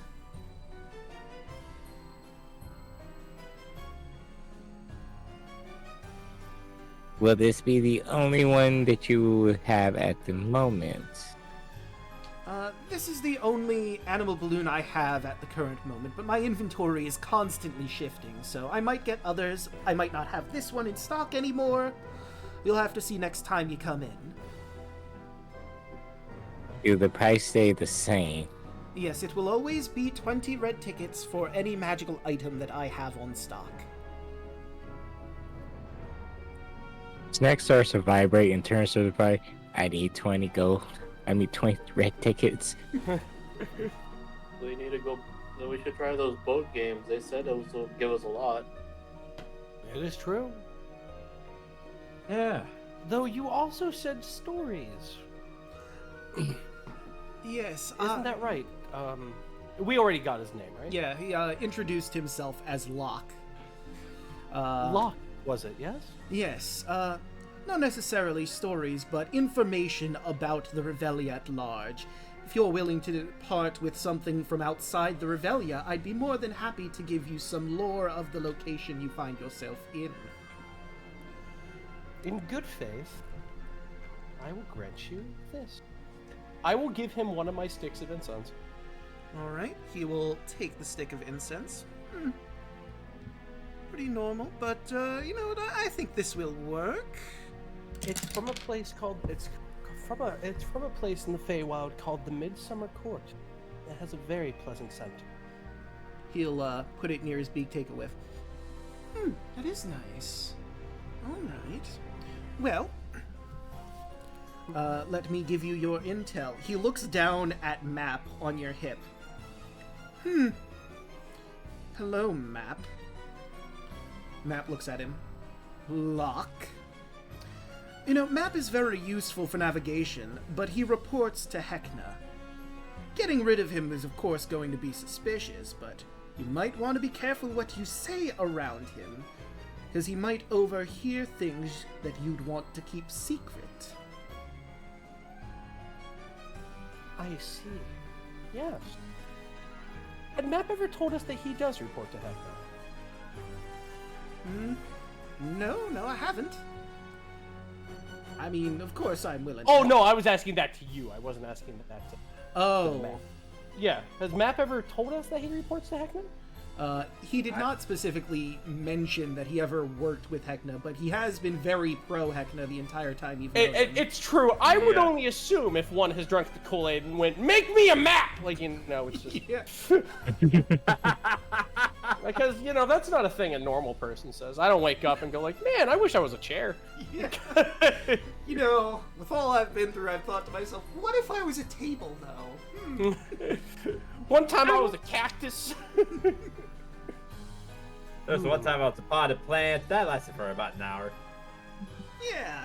You know, it wasn't too much of a problem. I But, see. That does make sense.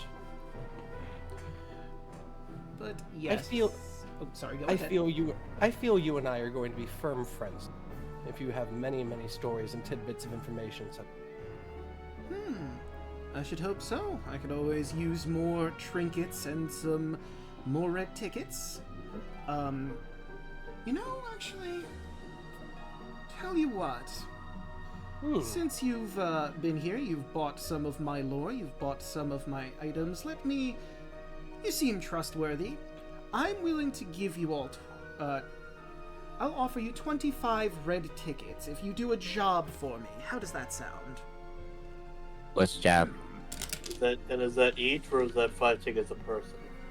It'd be 5 tickets a person. I, Watcher, would be more than happy to hear you out. Alright, he pulls out a small parcel and hands it to you. I'd like you to deliver this to Conrad. If you would, I'd like you to deliver it discreetly without opening it, of course. And you should probably be able to find him either at the petting zoo or the food maybe the court. Naughty Corner. Yes. I see. Simple as that. I'll look over at everyone. I'm You. I'm with Acquiescence. Are all of you? Yes. You see Red with his finger and thumb pitching his chin, and he nods. The Sounds like greatest- an easy enough. The greatest sorcerer of all times agrees. his eyeballs are just boggling. Nose is Argyle still just looks very at him, red. just okay, and just I- keeps going. I'll give Locke a very courtly bow. Alright, thank We are in agreement. Excellent. And I'll probably have more jobs for you as, you know, you do things and you show your trustworthiness. And of course, any trinkets you find, be sure to bring them back to me. Of course. And if that instance is to your liking, I have many things from the Midsummer Court that may be able to be of your liking. I may have something I could offer if you could give me something else there, my good friend Locke. Sure. As Red kind of steps forward, he reaches into his back, or his pack, and you just kind of see him hold up. There's this small fizzy vial I've had, and you just kind of see it. It kind of percolates, or it kind of bubbles, similar to the cream soda potion, but it's just a small red vial. Fascinating. Yes, I'll take that. Let's see. You know, Oh, before Locke opens up his beak for intel, I'll put up a finger and then just pat my belt, and I will just walk away from Locke and Red. alright. Locke will chime up. Heckna may be keen to favor revelers with praise and promotions, but he's fickle with his grace. Only Sophie, the Chandler of Flesh, and Arachne have managed to keep their places by his side. They are known as Heckna's lieutenants. He does the air quotes while saying that word. This bird Very- hates his lot in life. Yes. Very, very full of himself, isn't he? That's an understatement if there ever was one. Just like a lieutenant. Yes, that's the joke. I wanna I'm ruin your, Dunny. like, bird. What the fuck? I'm Dunny with the funny.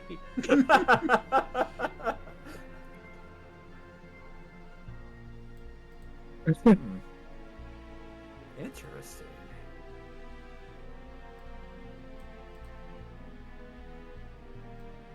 Well, that certainly brings into life with any potential suitors. We heard on the way here they were supposedly going to interview with Arachne.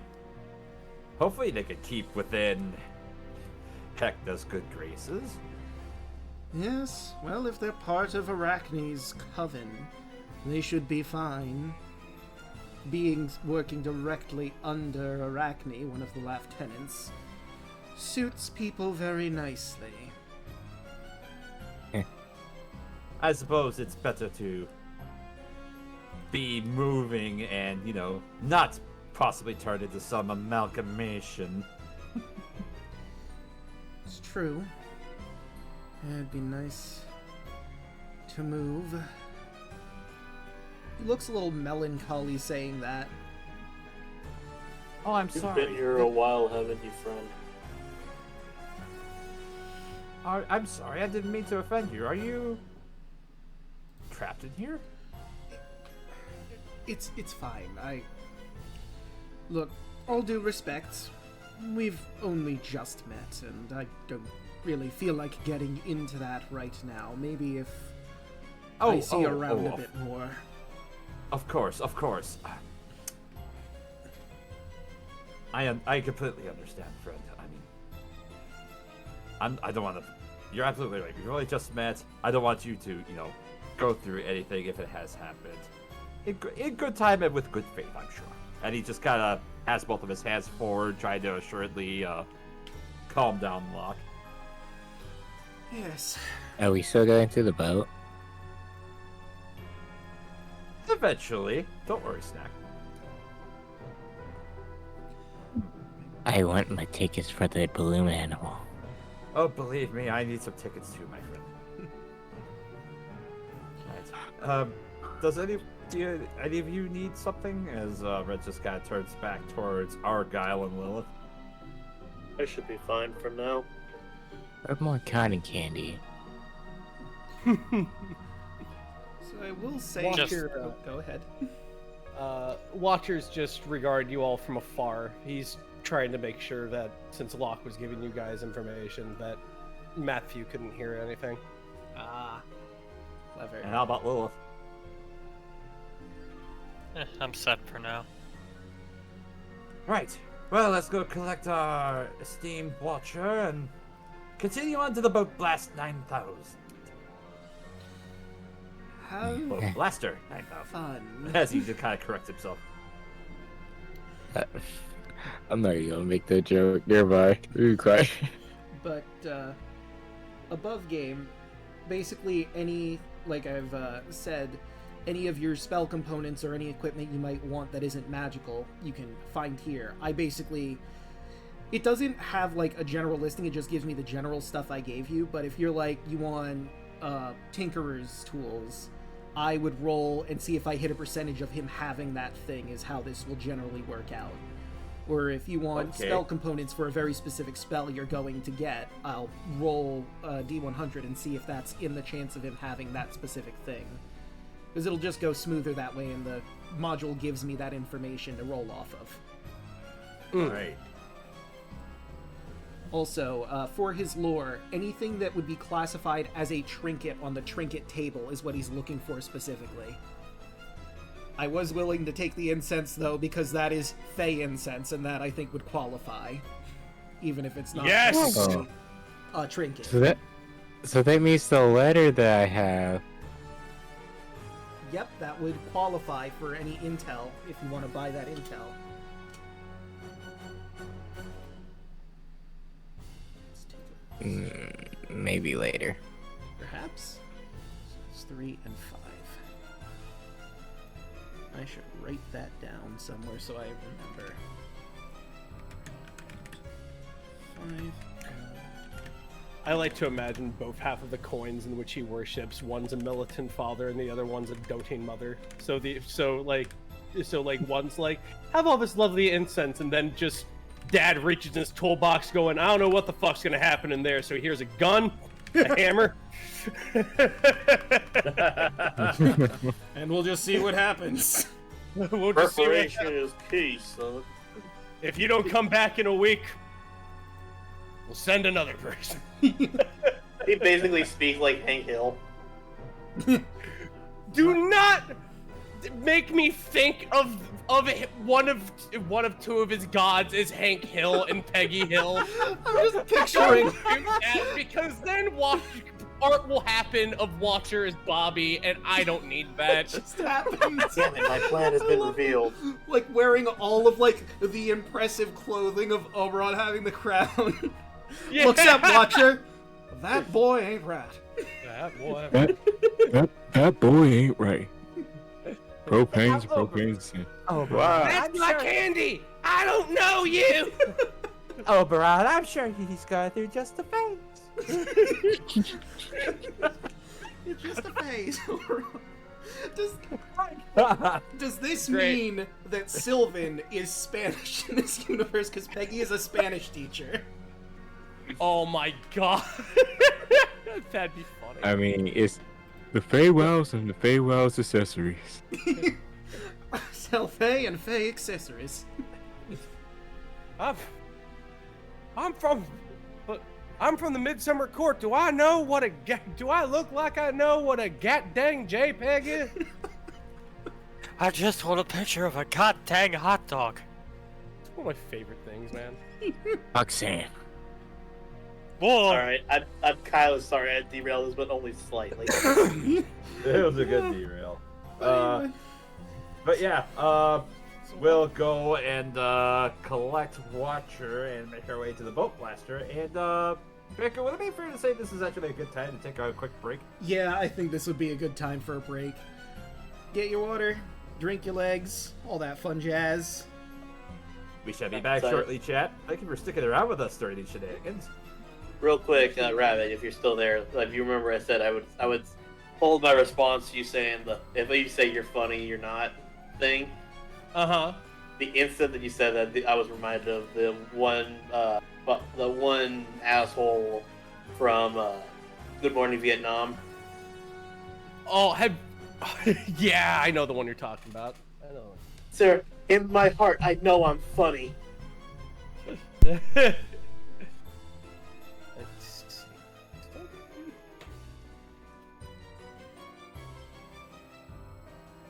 No, it's not. No, it's not. I know Thursday is re-derail file Thursday.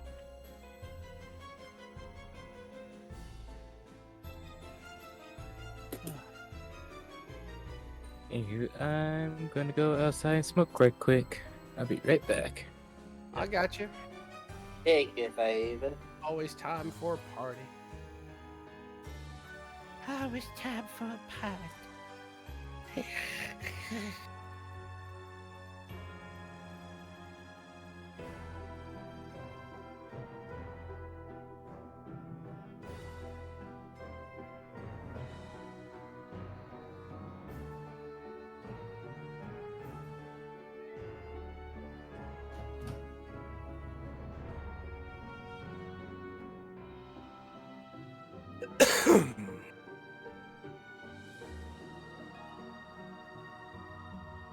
So how you doing tonight, Chad?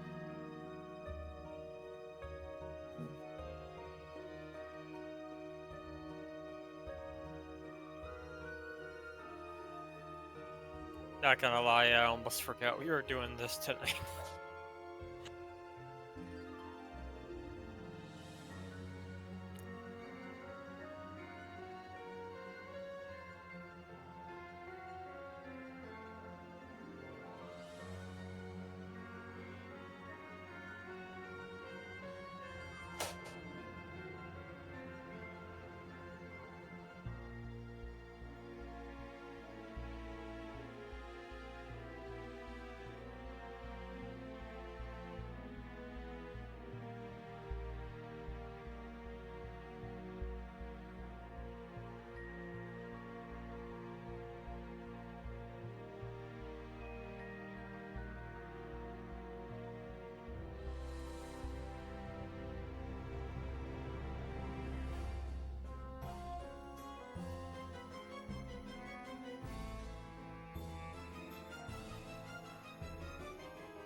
I have returned.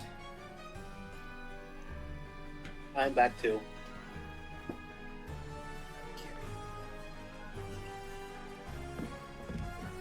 But good news, Draco. Yes. If I do everything right, by the end of this week, I should get my computer back. Nice. There you go. Since we hit my follower goal, I think it's time to switch goals real quick. Your next goal should be play or continue your Kingdom Hearts playthrough. Oh.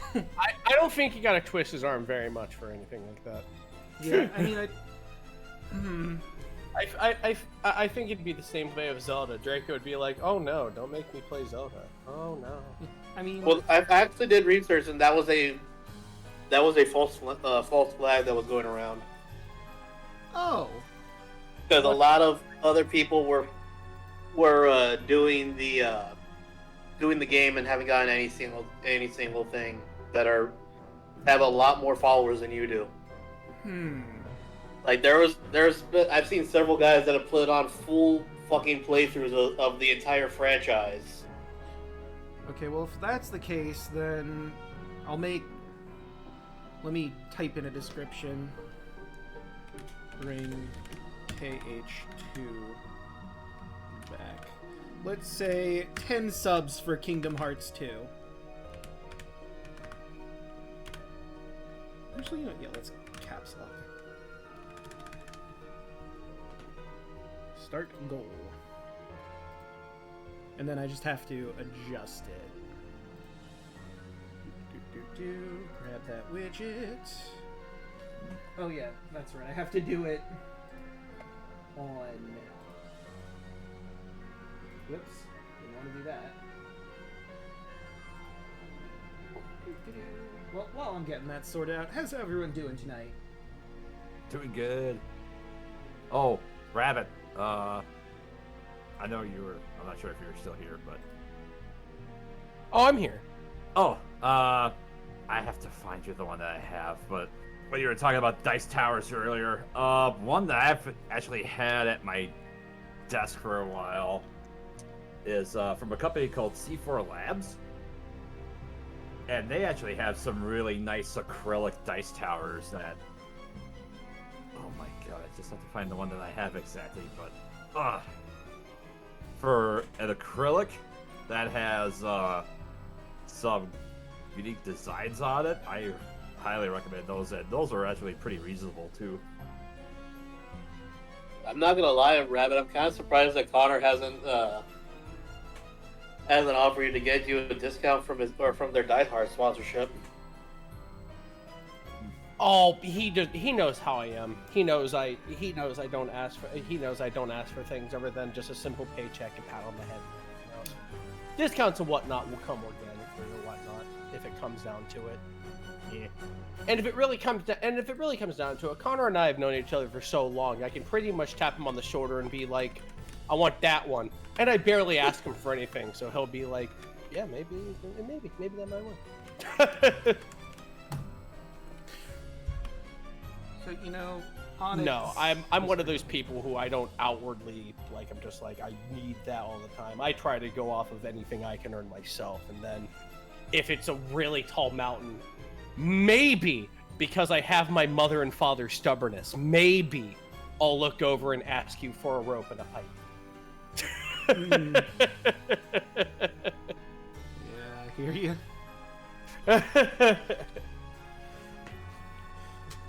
Oh, but Onyx from our Thursday game is asking if you fought any boars yet. No boars, but they have fought comically red-butted spiders. It is true. Also a purple ooze that almost wiped the party out. So that's pretty similar to the boar excursion.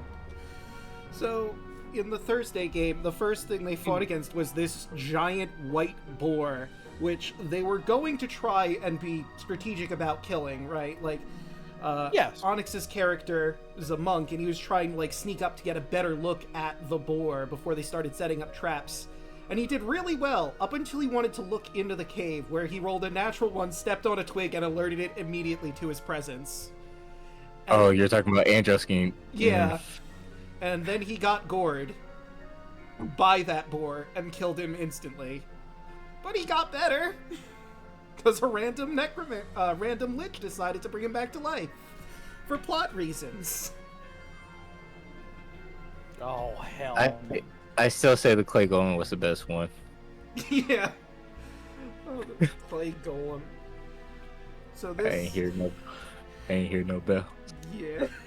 He comes back. I have plans for you. What plans? You'll find out. But you know what? I'll tell that story too, because that one's another really fun one. So Thud is their barbarian. He's not that bright, but he's a barbarian, so it's fine. And he goes into this tomb where there's 2 clay golems, and starts to try and open the sarcophagus, and the 2 clay golems just kick his shit in. And he dies. And then the goddess of death carves an X on his forehead, and then he gets back to life. And his first thought isn't, gee, I gotta get out here. It's, fuck it, I'm gonna try beat him anyway. No, he went down from the first one. The second one didn't hit him until he came back up. That's true. I forgot about that, but yeah.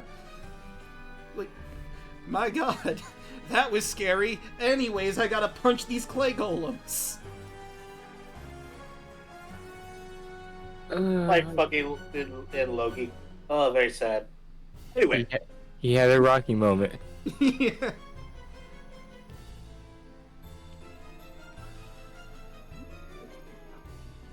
Oh, dinking from here.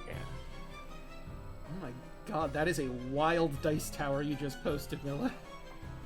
Let's see what you got here. Oh. It's not the one I have, but same company makes it. God damn. I'd like to get an industrial ladder to climb that. Yeah. That's not I mean, you're not. You gotta be taller than 4 feet, though, aren't you, Rabbit? Oh no, I'm 6'2". If that's only 4 feet, my god, do I got a big boy thing for you? Kerthunk. That's gotta be so unwieldy for games, but it's still gotta be super satisfying to watch it roll. Yep. I just love it. You in know the description it says, "Impress your friends and scare your dogs." Yeah. So Yuki cannot be around this. Impress your that what a great advert! Impress your neighbors, scare your dogs. You're just pouring dice in there. If the dogs are losing it, you're like, run, run! The screen turns red. Just I just think that when the dice go down, it sounds like the Plinko game from Price is Right. Absolutely, yeah. You have no idea how much I want to play that Plinko game. I want to play. Everyone wants to play the Plinko game. Because it's a fucking Plinko game. It's so cool looking. Hell, they have like at the casino that's like about an hour away from my house. They have a Plinko style a slot machine, and it's like one of the most popular ones there. We should trade it up to the new year. We should go ahead and make horse Plinko a legitimate gambling sport.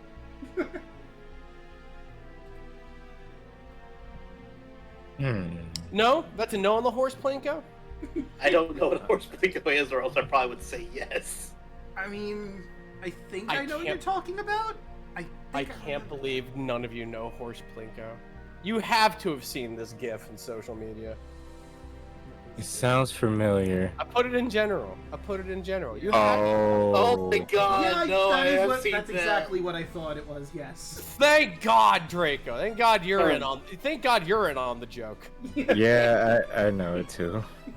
Oh, I love horse Plinko. But how would we actively do that in reality? I mean, you could get the horse, sure, but Get a giant stuffed horse. We're not using an actual horse because that's Okay. unethical. yeah, that's Get a stuffed cool. horse, fill it with sand, so God knows which ways it's gonna turn, right? Mhm. And then just go ahead and just yeet that bitch in there. You know what? It's more doable than I thought it was. Yeah. If it has trouble being caught with the sand, just go ahead and use thicker spheroids. I would suggest bearings. Just fill them with just little plastic bearings and whee! And the horse goes. Da-da-da-da-da-da. And when I say the horse goes God, I'm just reminded of your Ray Alert message where it's just the supersonic horse just super hyper trots.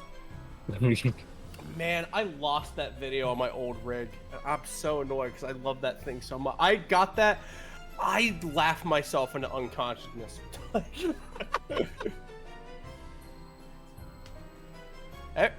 You ever laugh so hard you're like, oh, I could sleep now. Whee, whee. Yes, actually. Oh, good.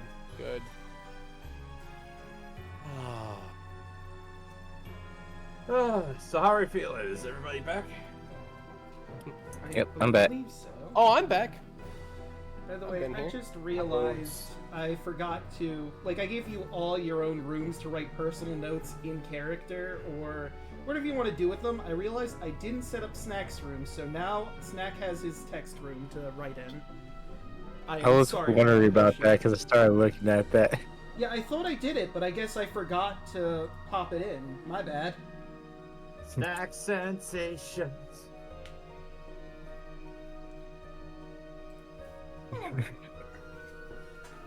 But I think we're good to get back into the swing of things. Let me take down the B-back. And last thing I need to do is I need to change the music, because while you're walking to the boat blaster, something's going to happen. Oh boy, oh boy, oh boy. Oh, blast anything that takes my candy. Oops, wrong button. And where are you? There you are. Oh. The crowd Nice. around you grows denser, until it parts to make way for a very tall, slender male figure. He's dressed more elegantly than the other Revelian clowns, wearing a horned jester's hat, as if it were a crown. He's decked out in rich reds and a suit made of stars that swirl and spin in a myriad of galaxies. You recognize his mask carved into a wide smile from all the posters you've seen. This must be Heckna himself. And before I continue, let me give you this fun art of this exact moment we find ourselves in. Behold, Heckna himself. I love how it actually says himself. Yep. He looked, what a beautiful piece of art. That's probably one of my favorites of Heckna in here. But Oh man, look at the dude on the right with the bat. I can't believe he knows the dude from Clockwork Orange. yeah. Great. I was gonna say, like, is that Alex? Yeah, Alex. That was. Thank you. I was blanking real hard. It's either Alex or one of the Lories from We Happy Few. Yeah, it could be, honestly. But yes, let's go. I'm so eager. the crowd of swooning revelers surround this grand clown and bows and beams. Some cheer and clap, some screech out laughter, but all have a hint of ogre-eager desperation. Heckna's eyes, barely visible through the mask, linger over the crowds as if blessing them. Then his gaze lands on you. He points with a comically large mallet that bears a model of his own masked face, and the crowd separates, leaving a clear path between him and you. Aha! There they are, our newest guests! How good of you to come to my little old carnival! I do hope you're having fun. We're all having fun, aren't we? And he takes another bow, and let's see. Red, I'm gonna need you to make a dex save. Oh, okay. You get a +4. Oh, that's right. I have a plus D4 from. Glue it to me. This is true. All right, so dexterity save plus a D4. That's 21. So you notice a custard pie is getting flung at you, and you manage to get out of the way ever so slightly. Oh wait, I'm sorry. I have to look at Heckna's sheet for a second because he's gonna impose disadvantage on you. So I need you to roll another dex save. okay. Can I keep the D4 from that? Yeah, because the D4 is after the roll, whether or not it's disadvantage or Okay. advantage. Well then that'll be a 14 instead. Okay. So first, let me see exactly what it is. Heckna's got a lot of stuff here. There it is, the aura.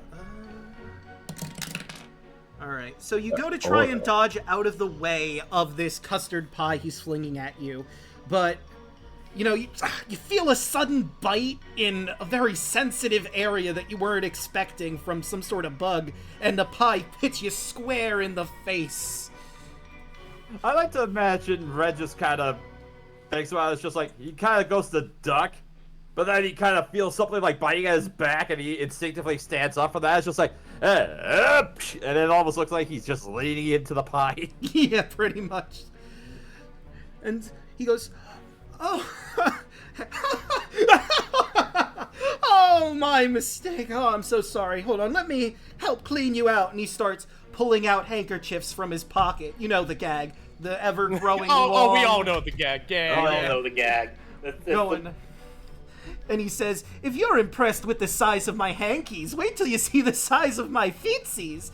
Eventually, he gets a handkerchief the size of a tablecloth out, and he attempts to clean your face with this. And he manages to get rid of the ply, but you're kind of a bit more filthy now, covered in some sort of gray muck. "Oh dear, I must have let Snout blow his nose in this one. Terribly sorry. Hold on, I know how to fix this." He presses a smiley-faced button pinned on his suit, which unleashes a torrent of water over all of you, drenching you from head to toe. Now, no need for the waterworks. The Revelia's the funniest, funnest place you could ever hope to be, and I'm happy you're all here with all of us. You'll be a proper part of the carnival before you know it. But if you're still feeling pretty bad, how about I give you a treat? I'll pay for your next carnival game. It'll be on the Funhouse. What do you say? Red turns back, just slightly covered in snoot or No, it's water now. Yeah, it Water. was snot, but then he doused you with a torrent of water. So you're clean now, you're just soaked from head to toe. Willis is going to start using prestidigitation to dry everybody off. Yep, Snack's going to do the exact same thing. Red's gonna turn around and face everybody, and he's gonna turn around and face Heckna.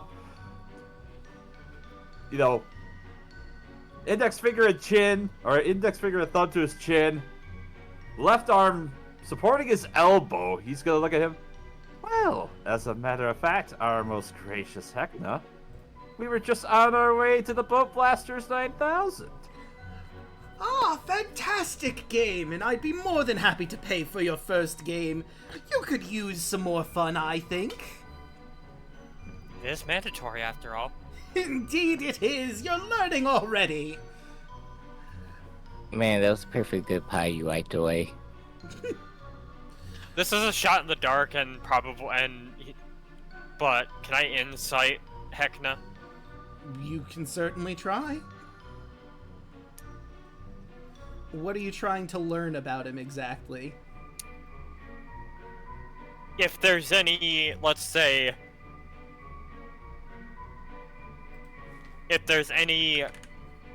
let's just say ill intentions beyond, you know, the obvious, you know, the way he's portraying himself right now. Okay. So yeah, roll that insight, and I could roll it off the sheet, but this one I think I'm gonna roll with physical dice against you. Oh, I got a 12, so it's probably not doing it. Probably not. He seems like a pretty happy sort. You know, I mean, you're all new to his carnival, and as any host of a carnival, any ringleader will tell you, you gotta be very showman-like, you gotta be happy, inviting, Actually, wait, very sorry. charismatic. Would that D4 do anything or no? It would not. Okay. Then I won't waste it.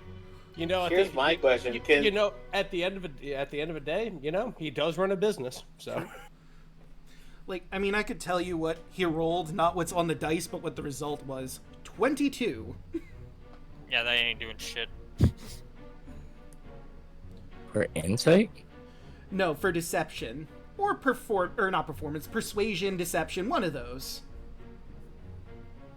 One of the Yeah, social can't- ones. I can't get that. Nope. Never mind. That's Oh no, wait, if you Little wanted to too roll much. insight against him, it would be insight, yes. I'm sorry. I thought you were asking what he was rolling.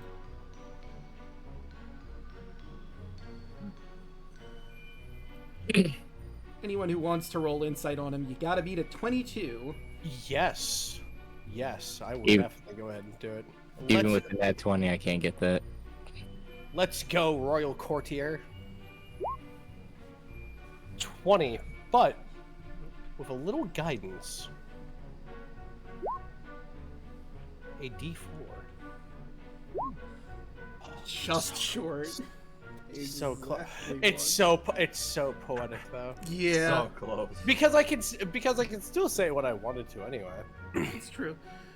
You're on the cusp, so I'm gonna say, like I said, you're very used to the Fey courts. This is a very similar situation that you can glean just by looking at everyone around here that seems to be over eager to please Heckna, the clear head of the court.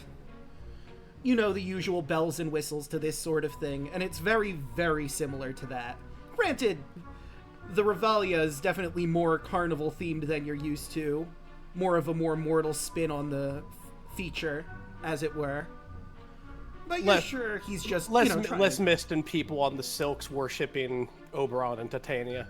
Yeah. More funny haha clowns and all sorts of wacky pranks and hijinks. Less harps, more bicycle horns. Yeah, exactly. But that's what you get for a 21.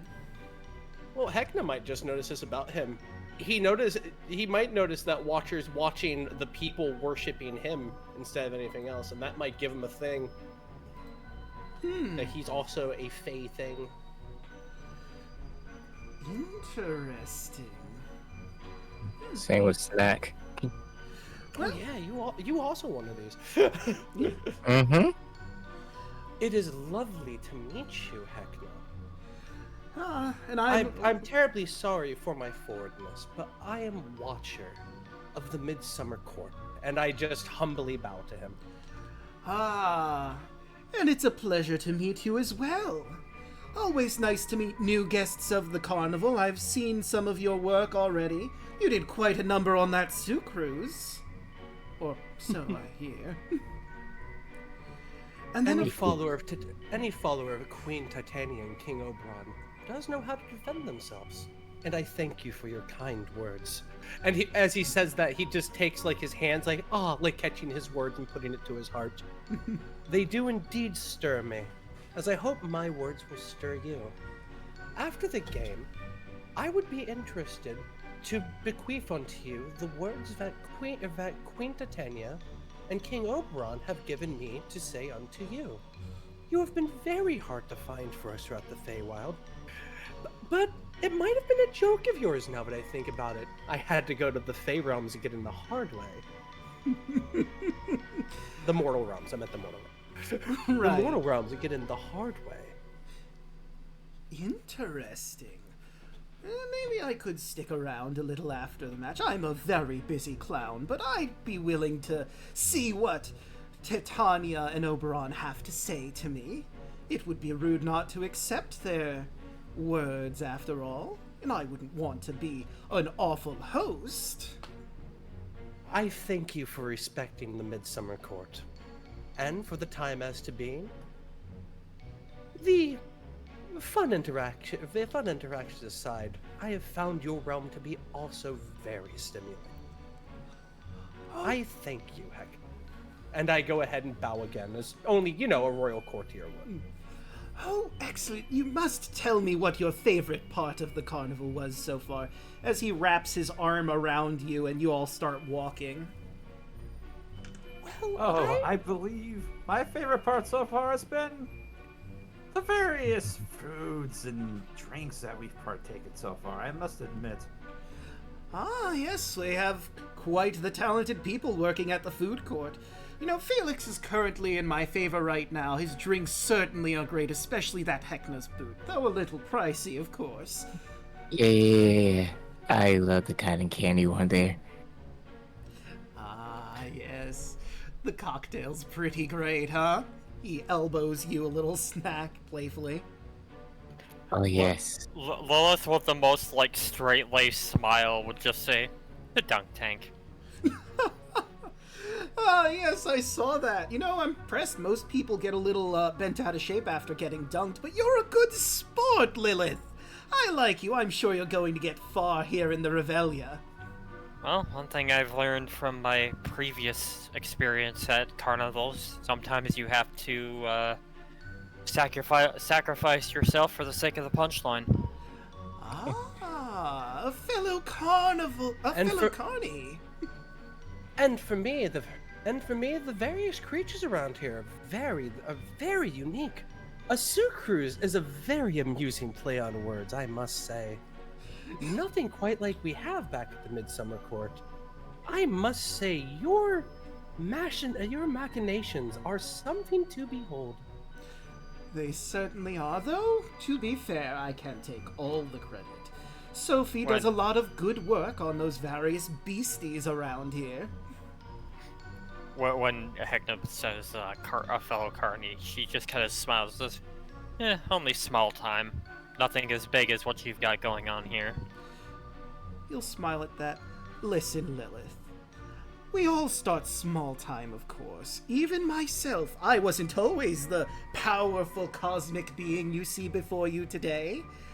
I started small as well. Eventually you will grow into the greatest that you can be, and Revelia is the best place to do that at. In all of the multiverse. Don't worry, I'm already there. Good attitude. Lilith again leans in. Cotton candy. I But know. you got cotton candy? Well, there's plenty here to find. At the food court, but I don't have it on my person right now. Unless he digs around in his pockets really quick. Pulls out a grand piano, throws aside. No, that's not it.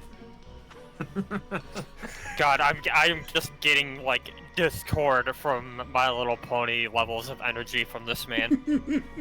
I think Yeah. that's the intent. I think he's Q taken to his most chaotic form. Mm-hmm. I mean, it's funny. Let's see. John Delancey played both characters, so. I'm so glad he still gets work. Next thing he pulls out is a shepherd's crook. No. I didn't know he was still around. Gosh. Can of sardines comes flying out. Here it is. And he pulls out a cotton candy cone with some cotton candy on it.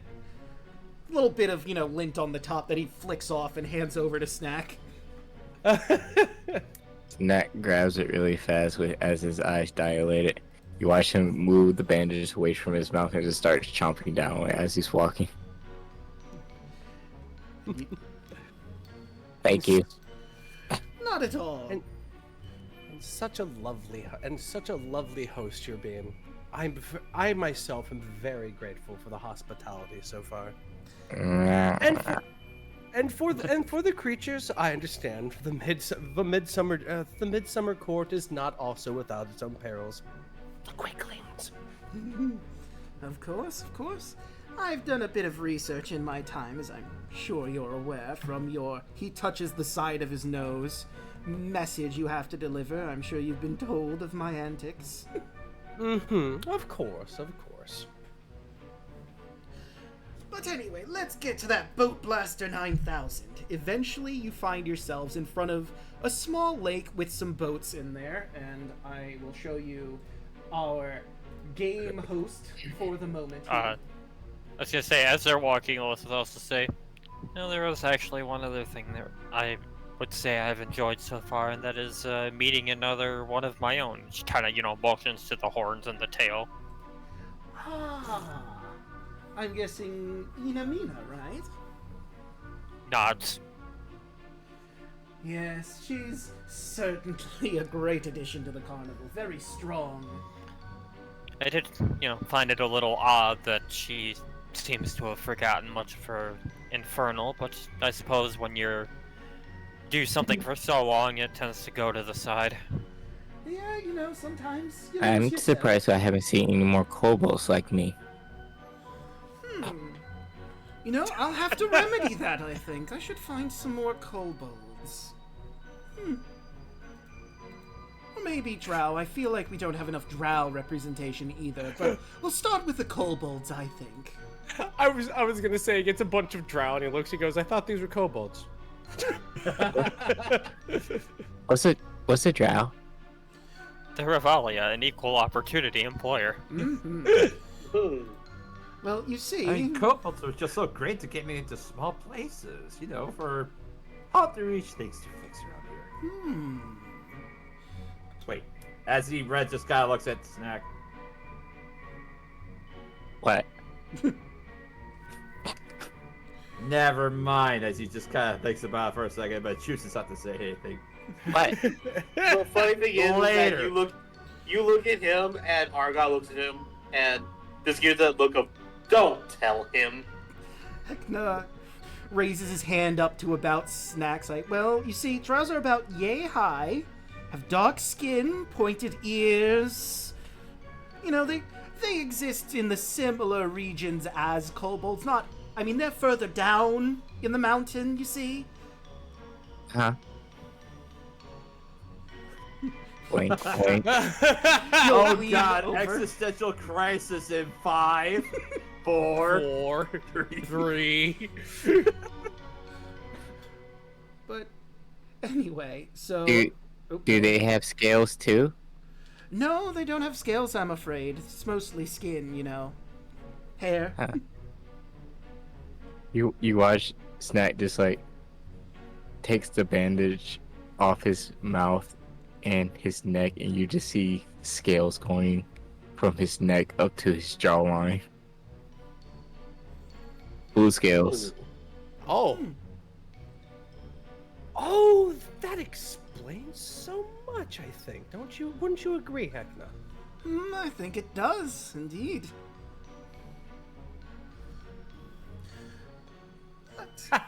We are politicizing, and the air is very tense. By the way, Argyle's been very quiet because he doesn't know how to react to seeing Heckna. You know, Heckna's gonna pick up on that before we move on to the boat blaster. Argyle, you've been pretty quiet. Is something the matter? Intimidated, I guess. I am a very forceful presence, after all. I understand. It's hard to meet your heroes, or I suppose your host in this case, not a hero yet. Above game, like, how tall is Heckna compared to Argyle? Let's see. That is a good question. Because Argyle, I put him at 6'7". It'd be funnier if he's like... Yeah, I think he'd be shorter than you. Because, I mean, I don't think they give me, like, specifically his height, but I'd say he's probably at minimum 6 feet.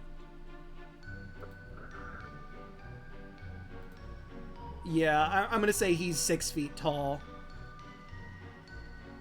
Well, I mean no disrespect, but it's very impressive to feel that amount of power coming off of somebody shorter than you.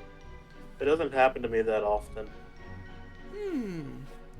Understandable. See, I don't let my size limit what I can do, and in fact, I could, if I wanted to, grow even larger, on a whim.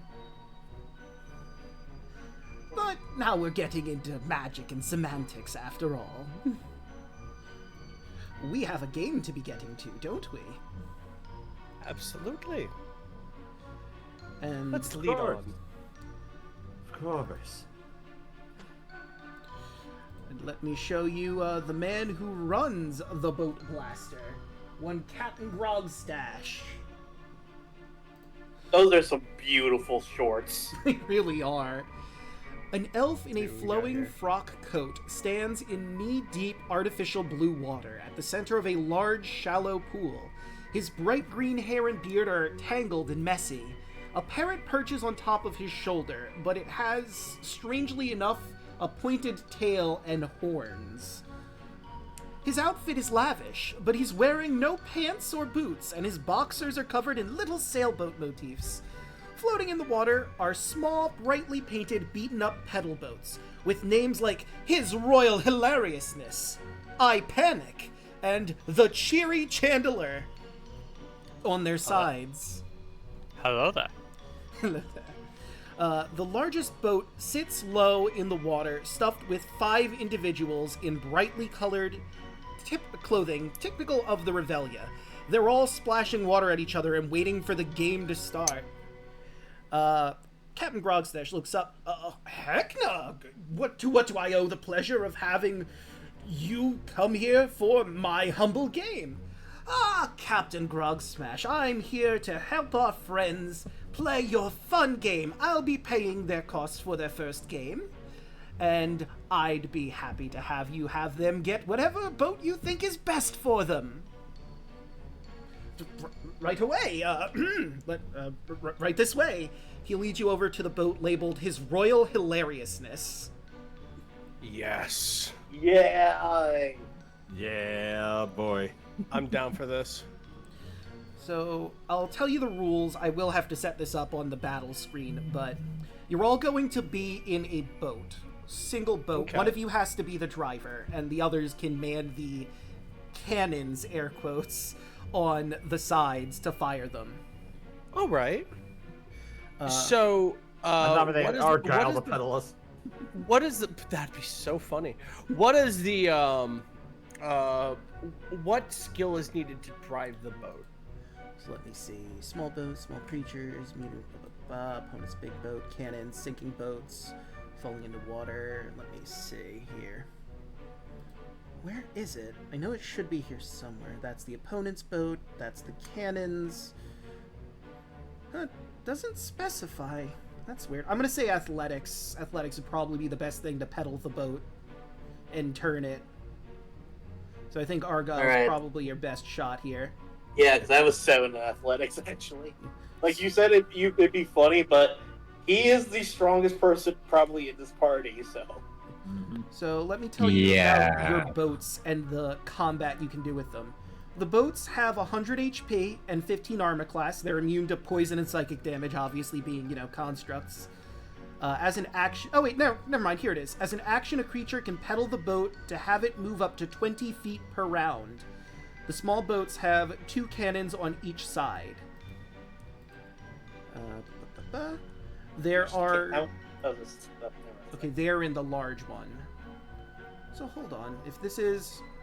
Hold 3, 2 mediums. Oh, right, because it's the small boats. So you'd have to split the party a little bit here and be in different boats. Because the big boat can hold 5, and your opponents are taking the big boat at the moment. So we'll just say whoever's driving can move the boat up to 20 feet, and we'll work from there. You can work together to take down the big boat if you like, but only one of your teams can win. So we're gonna have to be split 2 and 3. So yeah, it'd be 2 people on each boat. One person would either have to sit out or be a tight squeeze on one of the boats. Okay, so this is for a group of 4, not 5, so one of us would have to sit out? Yeah. Or you could attempt to squeeze in, because it says a small boat can hold 3 small creatures, 2 medium creatures, or 1 large creature. So yeah, I think one of you would have to sit out. You could attempt to squeeze in, but you risk falling into the water immediately, and then you would just lose that person, so one of you will have to sit out. Who doesn't want to be part of the game with the boats? That is a very good question. I'll do it. It is true. It's true. The man's completely high right now. And plus, I have a -1 in strength, and if I fall in that water, I have a feeling I'm going to drown. Hey, -1 strength gang. When your name's Watcher, you don't do a whole lot of lifting. I'll tell you that much. You don't do a whole lot of swimming. And when your name is Thank you for laughing at that, Draco. I didn't think that was gonna land. and when your name is Snack, you don't do a lot of swimming either. Yeah, you do a lot of snacking, as we've all seen. Yeah. Speaking Oh man, of, we're at the park. I have the binoculars. You're eating the chicken fingers. Let's go. Yeah. Also, speaking of which, Red's going to slide on over towards Watcher and just place a hand on his shoulder and willing to pair up with him for one boat. All right. Fantastic. I guess it's Lilith and Argyle then. You are favored. Lilith, Argyle was actually going to say, you're a good shot, right? I suppose so. Right. And let me give you your weapons, because now's the perfect time. The water cannons, I'm going to just type that into, well, I copied and pasted into general chat here. It is a ranged weapon attack. It's a +5 feet to hit. The range is 600 to 2,000 feet, because this is going to be more theater of the mind considering the size that this area can be. One vehicle, and that's on there. The damage is 8d10 bludgeoning damage, and each creature that's aboard the vessel needs to succeed a dex saving throw or get knocked into the water. Each cannon can be fired only once per round. I am glad I'm not doing this. Like I said, you do have 2 cannons, so if the person who's driving the boat after moving it wants to get up and fire one of the cannons, they certainly can. But it takes him an action to pedal, and then it would be, next turn. Let me take a look at that. Yep. Oh, right, it is an Yeah. action, so it would be impossible. Never mind. Also, Unless you can I have just action say, surge, you could do that technically. can I just say above game, I love the quote on the character portrait. Oh yeah, who's ready to get blasted? So anyway, I start blasting. Me I at can college. do that once this game. I'm going to do it once this game, because fuck it. And There you go. the other thing to keep in mind, if you sink a boat, if a boat is reduced to 0 HP, it sinks and all creatures aboard it will fall into the water, understandably. Yep. All right. And I think that's everything we need, so let's change the music to... The Something Circus of piratey. Freaks. Fortunately, I did not install any pirate music. I probably should have. Oh well.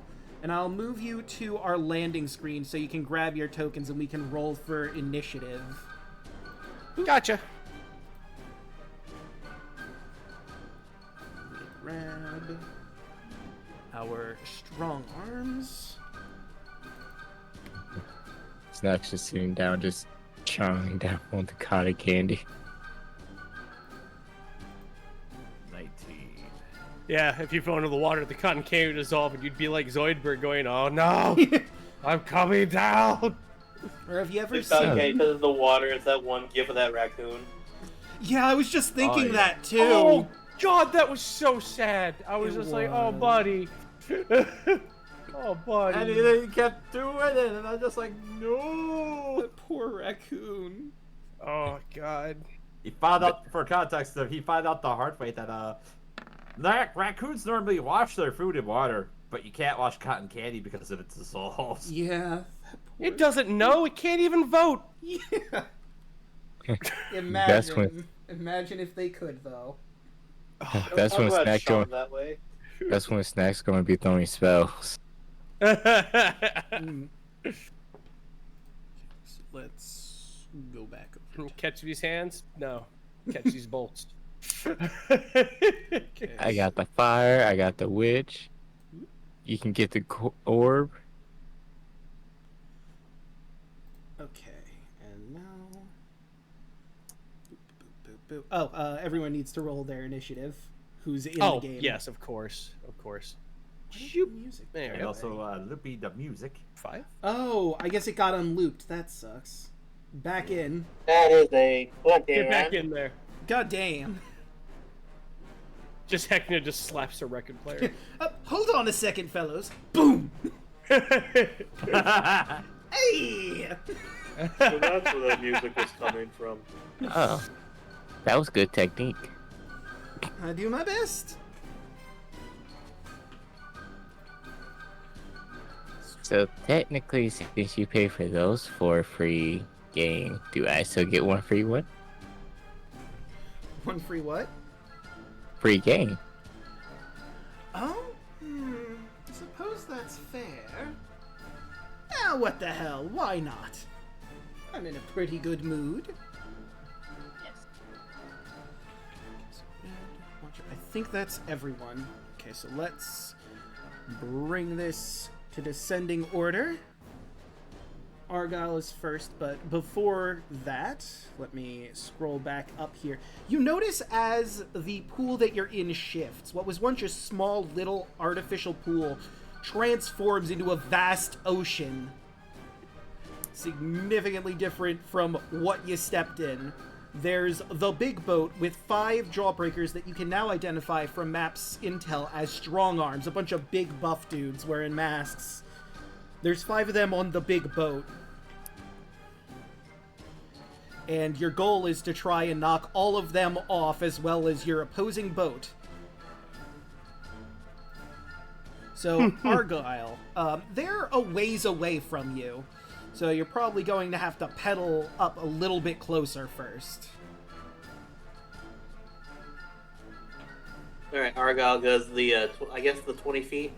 Yes. What And do that I will- roll for that? Or is it just a movement action? It's just a movement action. Technically, it is an action to do it, but we're counting it as your movement instead of moving the boat. For the rules of, actually properly moving. Okay. Next would be Red. Similar situation, you're going to have to pull in closer. You're a lot closer to Argyle and Lilith's boat, but it's up to you if you want to turn on them now or attempt to work together to knock the big boat out of this competition. Well, that thought does cross his mind. I guess he's just going to hold an action to shoot a cannon if he's able to get within range of the big boat. All right. Lilith, you are in range to fire on the big boat. I'm gonna fire on the big boat. All right. So that is again a d20 plus 5 for the hit.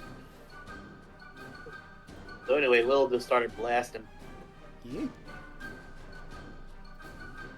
14.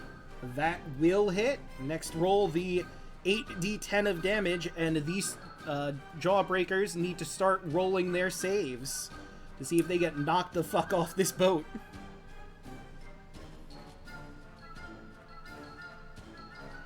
Yeah, 8d10. All right.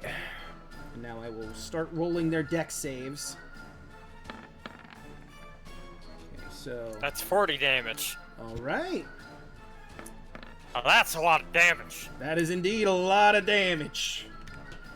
So, whoops. Went to reach for my mouse and I reached into my cup of water. I had it happen where I've actually dropped my dice into my drink. Oh no. This dice bag is surprisingly wet. Oh no. Okay, so That'd be a different problem entirely. Wait, why is my dice bag wet? oh, that's a natural one. The one on cannon number 2 flies into the water after the boat gets knocked all over the place from that first shot, and he is out. One down. Just hear the Wilhelm scream as the guy flies away. Yeah. 11. That's another one down. 2 out of 5. Wow, damn, that was a Jeez, really Lord. good shot. These poor jawbreakers. So 2 are left. The guy driving 1 on the wheel. But let's see if he has anyone else. Nope, it's just the 1 jawbreaker left. That was a damn good shot. Damn. Surely Hand of God. So Look at you go. I just hear in order, like the Wilhelm scream, and then like the TF2 soldier scream, and then the Goofy yell. I imagine the fourth one just looked at everyone else, said "fuck this," and just front flipped off the end. Yeah. Oh wait, I just realized. No, the first one succeeded, so there's 2. But still, you knocked out almost all of them in 1 shot. God damn. So The fact that you need 12 to stay on the boat was actually kind of funny. So now they are going to make an attempt at shooting Argyle and Lilith, considering, you know, returning fire has to happen. But that's going to be an 11 from the first one shooting. So that's not going to hit your armor class. Because, wait, you have the small boat? Yeah, no, you have an armor class of 15. That's not hitting. Shot number 2. 13 will also not hit. They flubbed both shots. Can I flavor it that Argyle sees the cannonballs coming and just dodges them? Yeah, absolutely. They are, because these are water cannons. It's like a fun ball of actual water that's launching towards you. Watcher. All Don't right. worry, Lilith, I don't want to get wet. Neither do I. I've already gotten wet today. Am I in range of the big beat of the boopy? No, you're Or gonna do have I- to move the boat into range, and then All Red right, will get let a us shot. move the boat into range. All right, and that will be your action. All right. So am I within range now? You to are fire? indeed in range. All right, let's go ahead and fire away. That is wait. Am I still under the effects of your bond there? Yeah. Wait, so Well, that's let's an add 8 it. plus 5. So it's not Oh. just an 8. So that'd be 8, 11 plus 5 would be 16, I believe.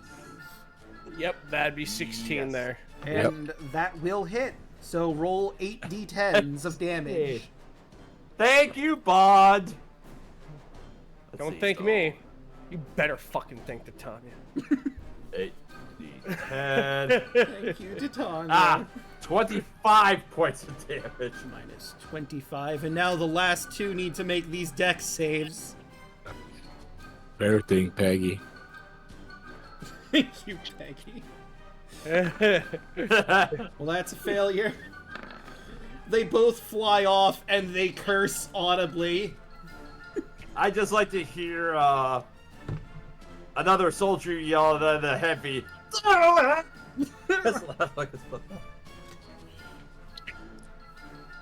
Alright, so that would bring us to Argyle, and the only opponent left is your friends. Who will win the tickets? Who will win?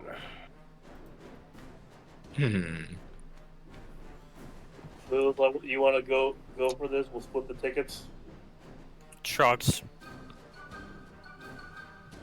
He is going to roll the D20 plus 5, what you said? Yes, it's a d20 plus 5. That's a 14. A 14 is just shy of what you need to hit. Well, guess what? I have 1, so I'm an action surge.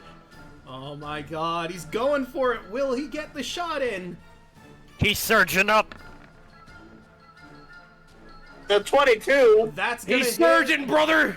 Roll your d10s, and I need Red and Watcher to roll their dex saves or go flying off. Gotcha. Plus with D4 for the save. 15. Alright, you managed to stay on the cannon. You're holding on for dear life, and you manage to ground your feet. Let's see what this looks 57. Good god. like. No, it's a 5. Goodbye, buddy. Alright, Watcher, you, however, were not able to get a good grip on the cannon or the wheel, and you just go flying forwards into the water.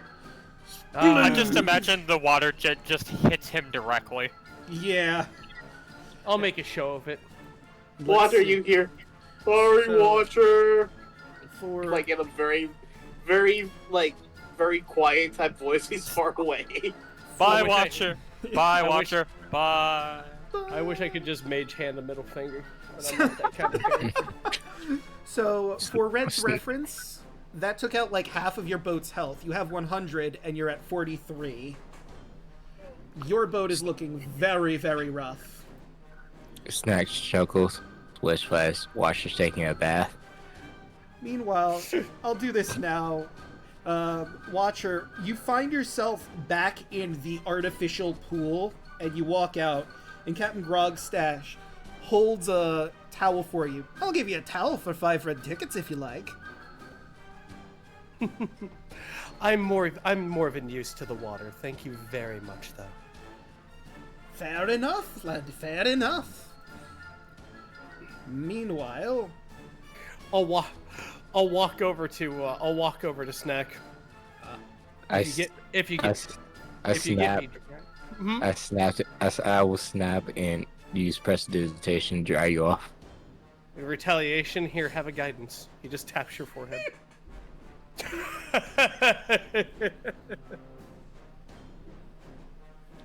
all right. So, Red, it's your turn. You're down a teammate, but you have a cannon that you could absolutely start to fire. Oh, you bet your bottom ticket I'm gonna try and get this shot off. You bet your sweet bippy I did. That is a soft 20 to hit. That's gonna hit. So roll your d10s, and Argyle and Lilith, you gotta roll your dex saves or get yeeted into the water. Yeet. 34 points of damage. Okay. 17. 22. Oh God. Oh no. Both of you managed to hang on for dear life. Well, you good? I'm gonna flame this again. Like, Lilith looks like she's about to go off, but then Argyle just grabs her. Nope. Not today. He literally strong-arms her back onto the boat. 100 minus the 37. So This is fine. This is fine. The This two is of absolutely fine. You yell scream at the time of this look. This is absolutely fine. That's it for his turn. right. Nice try, Red. Lilith flashed back to Mr. Squiggles and was like, nope, nope, nope, nope, nope, nope. He could That- be in yeah, there. like, You don't know. Miller, I don't know if you heard, Red just hears, nice try. Yeah. Lilith may or may not develop a fear of open water after this. And by the by, you're at 63 right now, Argyle and Lilith. Speaking of Lilith, it is your turn. Would you like to return fire? Yes, I would. Right, then roll that cannon blast. That's a 24. Yeah, that's gonna hit. Roll those D10s and Red one more time. Roll that. I'm pretty sure that's enough to sink it, no, regardless. Never We both got mind. 54. Jesus. Or no, I Wow. got 57. Red. Yep. Holy shit, buddy. God damn. Holy fuck. Pirates of the Caribbean at World's End, when Admiral Beckett just gets bombarded at the end, it's like, it's just good business. Casually walking down the small boat. I did agree, by the way, that was the best scene of that movie. It I'm was. just picturing that. Red, there's only one cannonball, but he's just slowly walking to the end of the boat. Oh, right. Boom. It's just a full on like water kamehameha straight through the center of the boat. The boat starts to sink, and Red, you slowly with it, and you're warped back to the artificial lake from before. As are Argyle and Lilith in their ship, because the two of you have managed to win the Boat Blaster 9000. Grogstash hands you all, well, I say that like there's more of you, it's two of you. He hands you your 7 tickets to split amongst yourself as you see fit. And Heckna begins clapping. I feel that we should give one of these to each of our friends.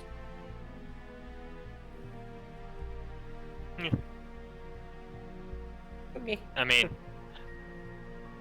I say I take 2, you take 2, and then we give one each to Red, Watcher, and Snack. Exactly. What showmanship, what kind-heartedness. I have to say, that was an excellent match to watch. Just out of curiosity, what was it like from Snack's perspective as... we all disappeared. It's true. So, when Snack, while this was going on, there was like a ball that appeared above the temporary lake that showed the events going on in that turbulent sea where they were doing the game. They basically vanished, and immediately this orb of magic appeared in the dead center for everyone to watch. No, what would have been funnier is like it just looked like we were just in paddle boats and just doing that. Yeah. Like instead of 20 feet, we only moved about 20 inches. Yep. I would have did better. Alright, now, Snack talked me into it. Since he didn't get to be part of this game, he gets to choose one game that I will give him a free ride on. Or you could just do this and switch places. It's your choice, really, Snack. Which game gets most tickets?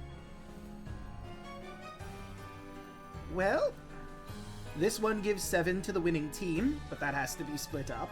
Of course, there's the Dunkin' Do Not, where you get 3 tickets from a prize. The Dead Ringer... that's only 1 ticket for each ring, but if you manage to get multiple rings on, that could lead up to a decent amount of tickets. You do get 10 rings, but how good you do depends on your aim.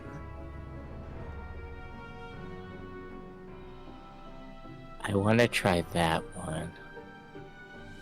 Alright. Well then, let's head off to the Dead Ringer. Just talking to a sugar fan, just going, yes, I want all the ham. I want all the tickets. Right, and you do notice while you're moving around, no one seems to bother you. Understandably so, with Heckna by your side. You're not going to be encountering anything.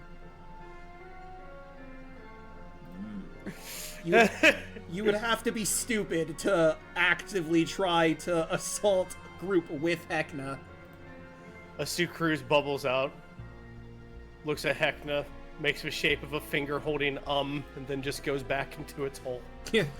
I mean, it was It forms the rough image of the guy just like raises his finger up with the mouth open, and then the next image is just the finger drop down on the mouth closed. That's exactly what I was thinking of. Ain't no stopping me now. We're on the moon. Alright, so you see a bunch of disembodied hands in various sizes, shapes, and colors sit in a row on a wooden table, their fingers wriggling slightly. Sitting on the side of the booth is a dwarven woman with a luxurious beard threaded with ribbons and sculptures of various food. Sadly, I don't have a picture of her because there isn't one in the module. But That is a shame. yeah, but she looks up. Oh, goodness, Heckna, what can I do you for? Well, I'm here for one free game for my good friend Snack here, and he puts his hand on your shoulder. That'll be. Hi, how are ya? That'll be 10 rings for my friend here, and she hands you like. When I say rings, these aren't big comical rings. These are like rings you would wear on your fingers because you have to make rings hit the hand. I kind of figure. Oh. That's cute. That's cute, though. That's cute. Yeah. So the way this works is for each ring you throw, you need to roll 2d6s. If the result is the same on both die, you successfully manage to hit one of the fingers. If you have sleight of hand, you roll 2d4s instead of d6s. If you're proficient with it. So Red Sleight would of hand? probably be doing the best here. Yeah, if you're proficient with sleight of hand, it's 2d4s instead of 2d6s. I am not.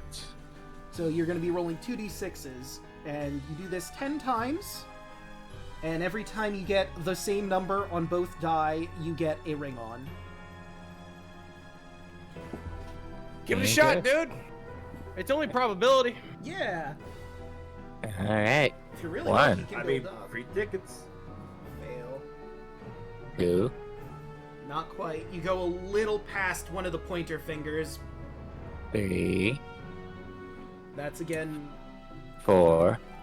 You're going a bit wide on some of these throws. 5. Oh, so close. Yeah, that one so was like close there. it touched the tip of the pointer finger. It looked like it was going, and then it flung off. 6, Yeah, again, not quite. 7, Nope. 8, 2 more. Oh, 2 more. 9, There you go. You got one. Hey! 10. All right. So for getting 1 ring on, it manages to land on the thumb, believe it or not, perfectly on, and she hands you 1 ticket for your victory. Well, unfortunately, you only got 1, but hey, that's better than 0 after all, and I was a pretty good shot if I do say so myself. If you want to do more of this, however, you're going to have to pay for the ticket yourself. I must be off, but oh, that's right, Watcher, you had something for me, didn't you? Of course I did. I have words from Titania and Oberon. But we can discuss this when you're comfortable. Would you like to go ahead and call for me for a proper audience? I'm resting just over there. I want to talk with you off game of what to talk to Heckna about. Okay. Okay. Gotcha. So yeah, we can definitely do that above game. Because I have some things, but I don't want to meta you. So like, I just want to make sure you know what I'm doing and whatnot. So Yeah. So I could see myself over to the hostel to check in on you and get that message. Of course. But it was very nice to make your acquaintance. I understand why Oberon and Titania were interested in you. I am pretty great. Well, I'll be off. Have a pleasant rest of your evening here at the Carnival. I'll maybe see you again. Of course. And to you as well. And he will wave backwards. What was that greeting you gave me? Raleigh Roo or something like that? Raleigh Rune vor Revalia. Welcome Raleigh to the Rune Revalia. for Revalia. And he will wave both hands as he walks backwards away from you, really hamming it up as he slowly fades as he moves this way into the Carnival, where you Into the quite darkness. can't get to. How you would see it is like a mirage. You can sort of see past it, but nothing concrete. Like wispy forms moving around. I'll look over to Red. My apologies for not telling you sooner, Red. It was just the fact of this place was ever so hard to find, even for us, and so we needed to go ahead and find a way to get in here through. Well, Oberon called it the hard way. Well, he actually called it several words I dare not say out of a curatier's mouth, but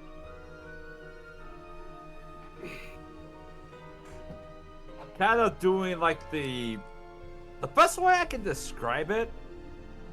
Imagine if it's like the sad yet confused rocks people's eyebrow.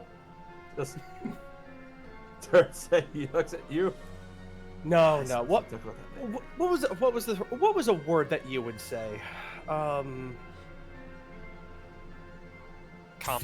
Fey business. Is that what the thing is? Fey business. You know how you do your thing under the table, and I've witnessed it once or twice. As he just kind of gives a sharp cough. Allegedly, as I jab your arm. Red kind of looks over at the ring game. With the 1 ticket that he has from here, and a question: how much was the admission for this game again, Draco? Exactly 1 red ticket gets you 10 rings to throw. And each ring that you get on will give you 1 red ticket in exchange.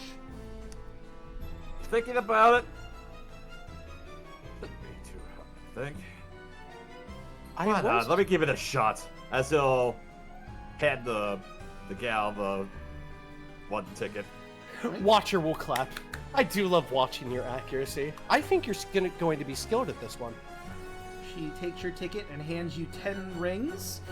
And again, you get to roll 2d4s, being proficient in sleight of hand. I am proficient in sleight of hand, so let's go. Don't worry, he's not even going to do better than me. So 1, failure.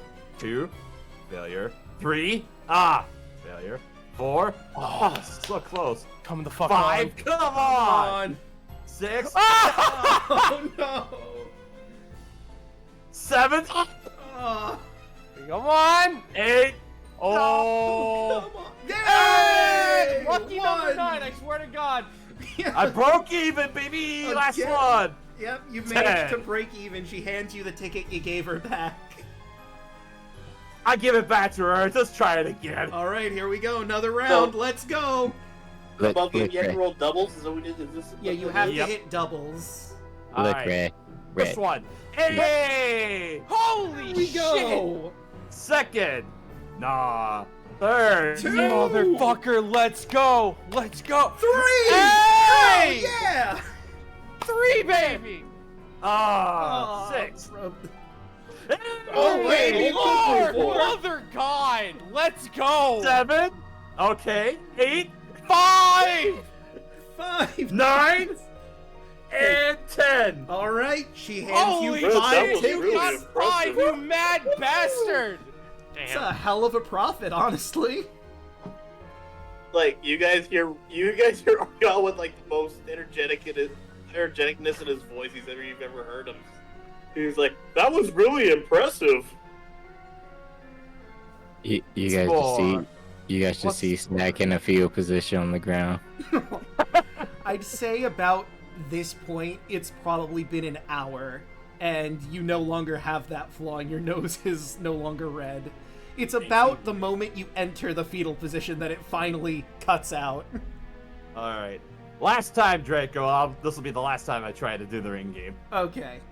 So. All right. First one. 8. Whoa! Already profit. 1. Yo! Second one. Oh my god, Kenny. Ah. 3. 4. Oh Hey, my and God, triple. 3! Let's go! 5. Okay. 6. 7. Oh, so close. 8. Oh, no, they're so close. 9. And 10. But you got 3! Dude, to at least get 1 is amazing! Yeah. The odds are Yeah, so I smiling. net gained. Yeah, I'm like net gained You one know- off of that. I like You know to what I wanna imagine try? while Red was doing it, like he was being smug about it, spinning one around his finger and then throwing it for one of the ones he got. Yeah. Argal will hand her a ticket. Want to try? This sounds fun. Alright. Argyle, you get your 10 rings. Let's see how you do. You 2d6. Yeah, you d6s because you're not proficient. 1, 2, 3, 4,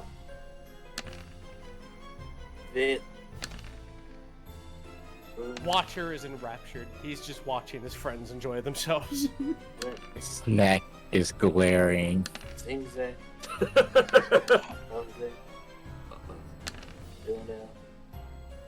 No. Damn it! Sadly, no tickets. I Alright. Yeah, I can't believe I'm just that mom just reading the book on the bench going, "You're doing fine, sweetie. Good job." Lilith will go ahead and give a ticket. Alright, let's see how Lilith does. 2d6 because I don't have sleight of hand proficiency, so 1, 2, 3, 4, 5. Hey, 1, Got your ticket back. Hey! 7, 8, 9, and last one. Only 1. Still, that's your ticket back, so you didn't lose anything. Snack puts another ticket down. Okay. I must assert my dominance. Again, you don't have the flaw that you're the best, your ego is fragile anymore, but by all means, go for it. This is pride It's at the it's moment. the kobold This pride is not now. ego. This is pride. So here's my question: can Argal go across the street to the hammer game again? Yeah, they're close enough where I'd say you could do the hammer game. While you're doing these rolls, Two. I'm gonna run to the bathroom real quick. 3, 4, 5, 6, 7, 8, 9, 10. You lost your ticket. And we'll let Argyle do his game real quick. As this one doesn't take too long to get set up. Yeah. Lilith will follow him, and she wants to try the strength game again. Let me get Nina. See, do we want to start Hello on... again. Ah, hello! Here for more Hit Me, Heckna? As she gestures back to the hammer and everything. It was fun last time. Alright. Good show. Good show. Now, we could do the 2-round system, or we could just go straight to you versus me, I suppose. The first one's free, right? The first one is free? Let's do that. Alright. So, by all means, you're rolling your strength athletics check to slam that button. 13. 13 is not enough. One more, one hurt, right? By all means. 1, 2, 3. Uh, Damn it! That one goes just like, it goes off, gets into the middle range, but it doesn't go any further than that. No idea Snap. what's on right now. I'm very off right now. Snack walks up. Can I give it a try? By all means, the hammer is yours, friend. Give me my -1 strength.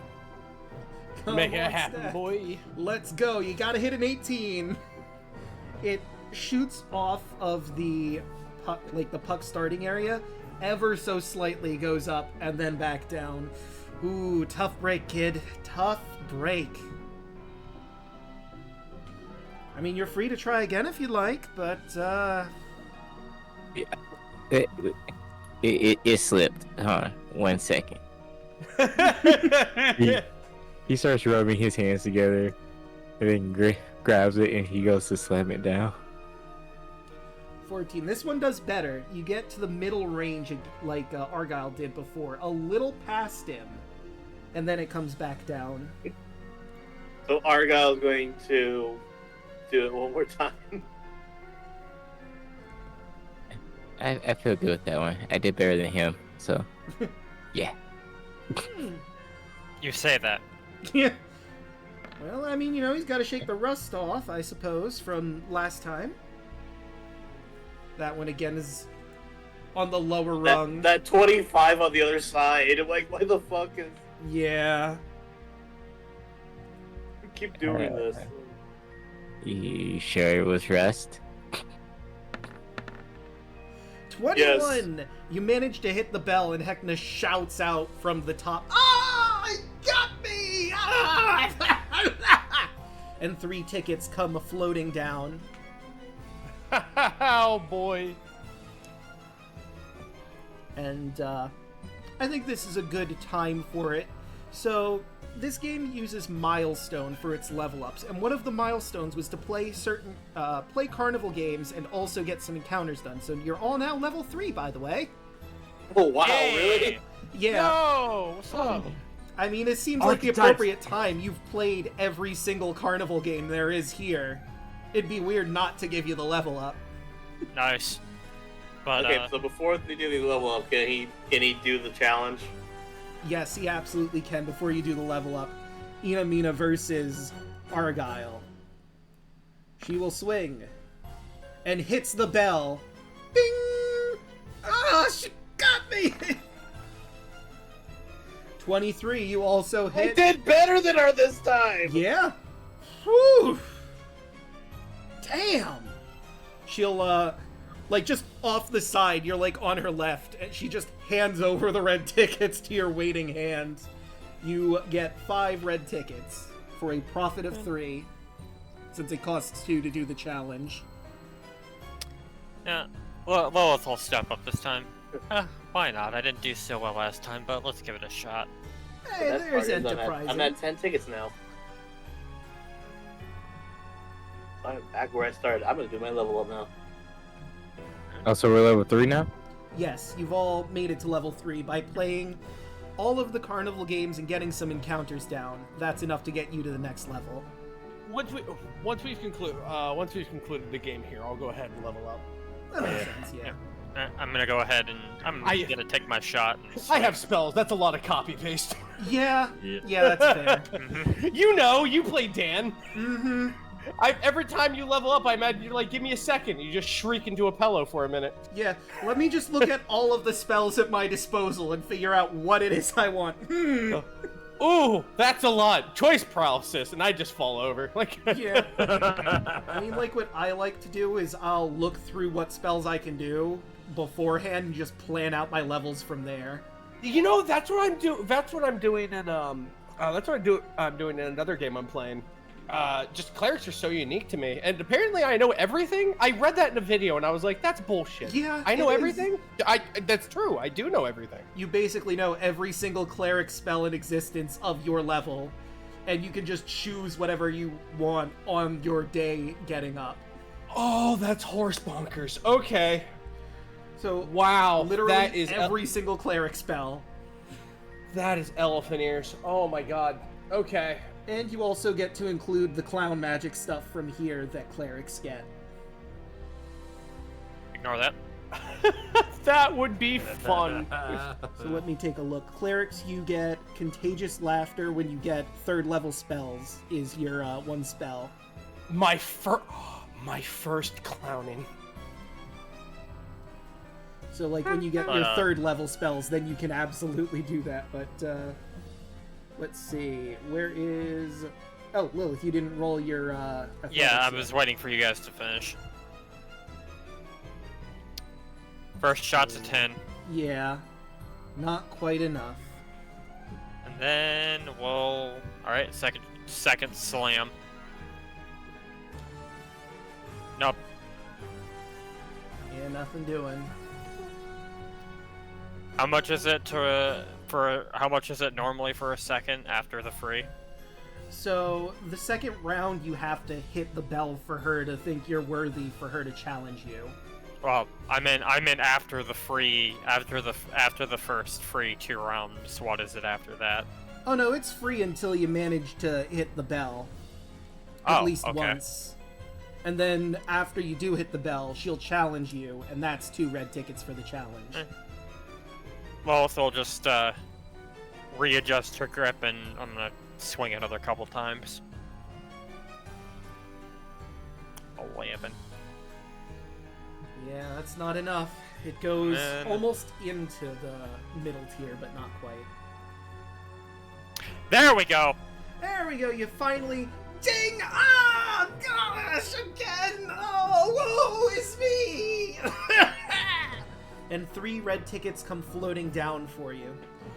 There you go, you managed to hit it, sister. How about a challenge? Tiefling-y tiefling. Who's the strongest? Inamina will take the hammer and slam it down and bing! Well, you can't get higher than that, but let's see if you can hit her again, huh? Well, him again. Nat 20! God damn! With hot damn, baby! Good swing, it rockets up. Oh God! Oh, jeez, I wasn't expecting that one. And she will hand you 5 red tickets for hamming it. Nice. Well played. So it'd be 3 then, at an average, because it costs 2 to, Yeah. Alright. Right, and... I think this is a pretty good place for us to stop for the evening. You got to meet with Heckna, you did some games, and you got a side quest to be getting to next session. So this seems like the optimal place to stop at. And everyone can get their levels sorted and all that. Alrighty. So, let's go around the horn. Oshi, how you doing? How'd you like the session tonight? Oh, hi, Jones. I enjoy tonight's sessions, especially with the cotton candy. You just don't understand that I am a crackhead towards cotton candy. He can stop anytime he wants. He chooses not to. Just anytime. I don't know the words to stop and cotton candy put in the same sentence. But yeah, tonight's session was actually really good and fun. I'm glad to hear it. Chaka, what do you have going on? Hello, my name is Draco. You can find me here on Tuesdays, playing Lilith. Also, earlier on Tuesdays, you can find me and Daluna over on twitch.tv/twitchtheperson for Power Ranger Cyber Strike, where I play our resident Red Ranger, Marika. And aside from that, you can usually just find me on Twitter at CharcoZombie101. Alright. Daluna, what do you have going on? Hello, my name is Daluna13. You can find me on Twitter at Daluna1338 or on Twitch and Twitter at Daluna13 or Twitch and YouTube at Daluna13. I am trying to get my computer back by the end of the week, and I've already decided that my first stream, which will probably be like if all goes well, probably on Sunday or Monday, I am going to be playing through the Five Nights at Freddy's games. I have a couple of them on my Steam that I've been gathering dust, and I'm like, you know what? New movie's coming out. It's about the 10-year anniversary of those games, so fuck it, let's go play them again. Oh yeah. Milla, what do you have going on? Well, you can find me on Twitter at Millaninja Nerd. You can also find me occasionally streaming at twitch.tv/Millaninja. And recently, one of the things that I managed to get to do was, and I know I kind of showed this off to Draco, but I played a one-shot over at twitch.tv/Lost Caravan RPG, where we did a game of a system called Heckin' Good Doggos, where we play as doggos, doing doggo things. It was a good time. And I highly recommend looking into the system if you haven't yet. But yeah, other than that, build streams will resume at some point. Planting's finally done. I should have some more free time. But yeah, that's about it for me. Alright. Rabbit, what do you have going on?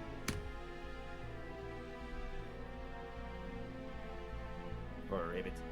Oh, Rabbit! You said Rabbit. Oh, I thought you said Milla again. Whoopsie.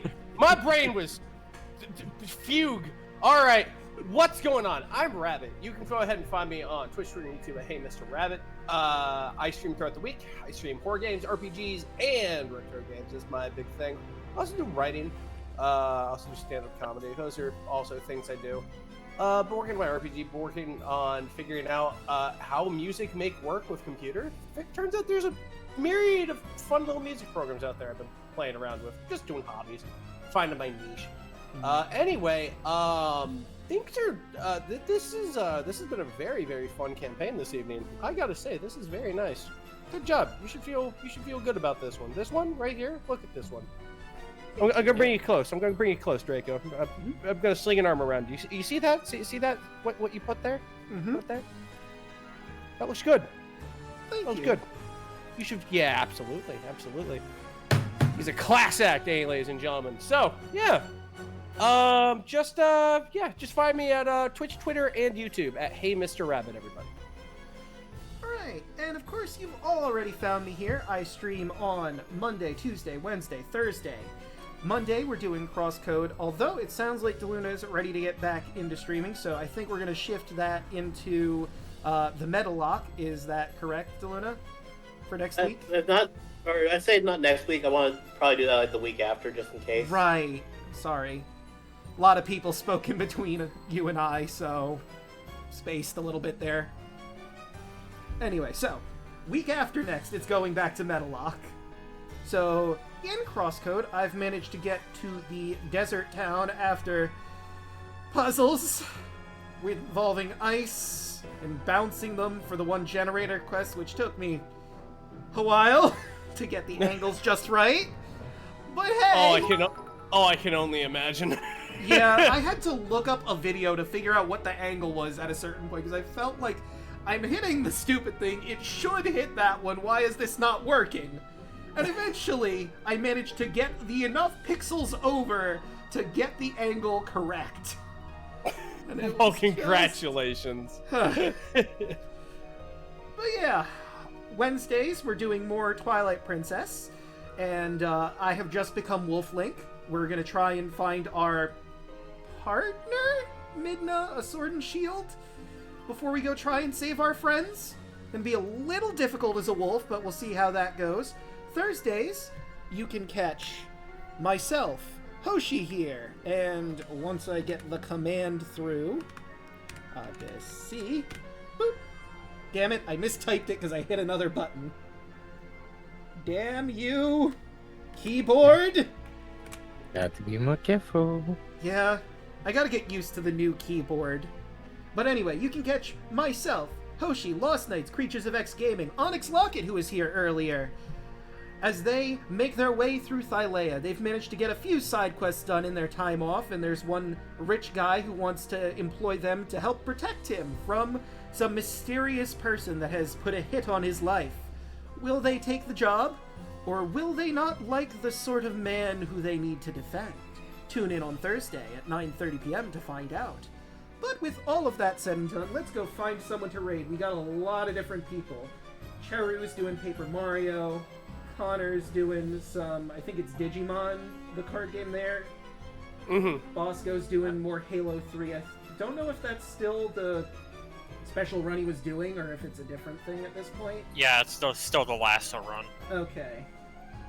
We also have Helix Sox, who's doing Legend of Zelda stuff. Oh, we just left line, never mind. I've got Beowulf doing some Destiny. Oh yeah, and Retsakare is playing through Persona 5. I don't want to send people over to her, but we can also send over to Connor. Wait, hold on. 1, 2, 3, 4 different people that I potentially want to do. I have dice. Chance can solve my problem. D4, let's go! So we're gonna give it to Bosco. Before we head over, though, the quote of the session goes to Argyle for, "Sorry, hand, you had no leg to stand on." Yay! Yay! That should be our raid message. Yes, I love it. Let's fucking go! Should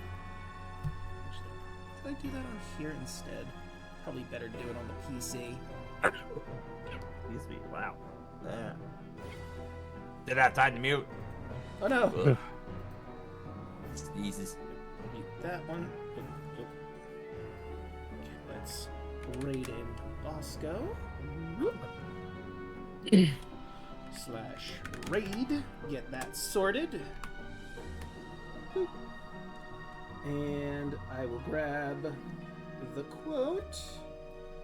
Good night, everybody. Good night! Good night, everybody. Bye. See you later. Not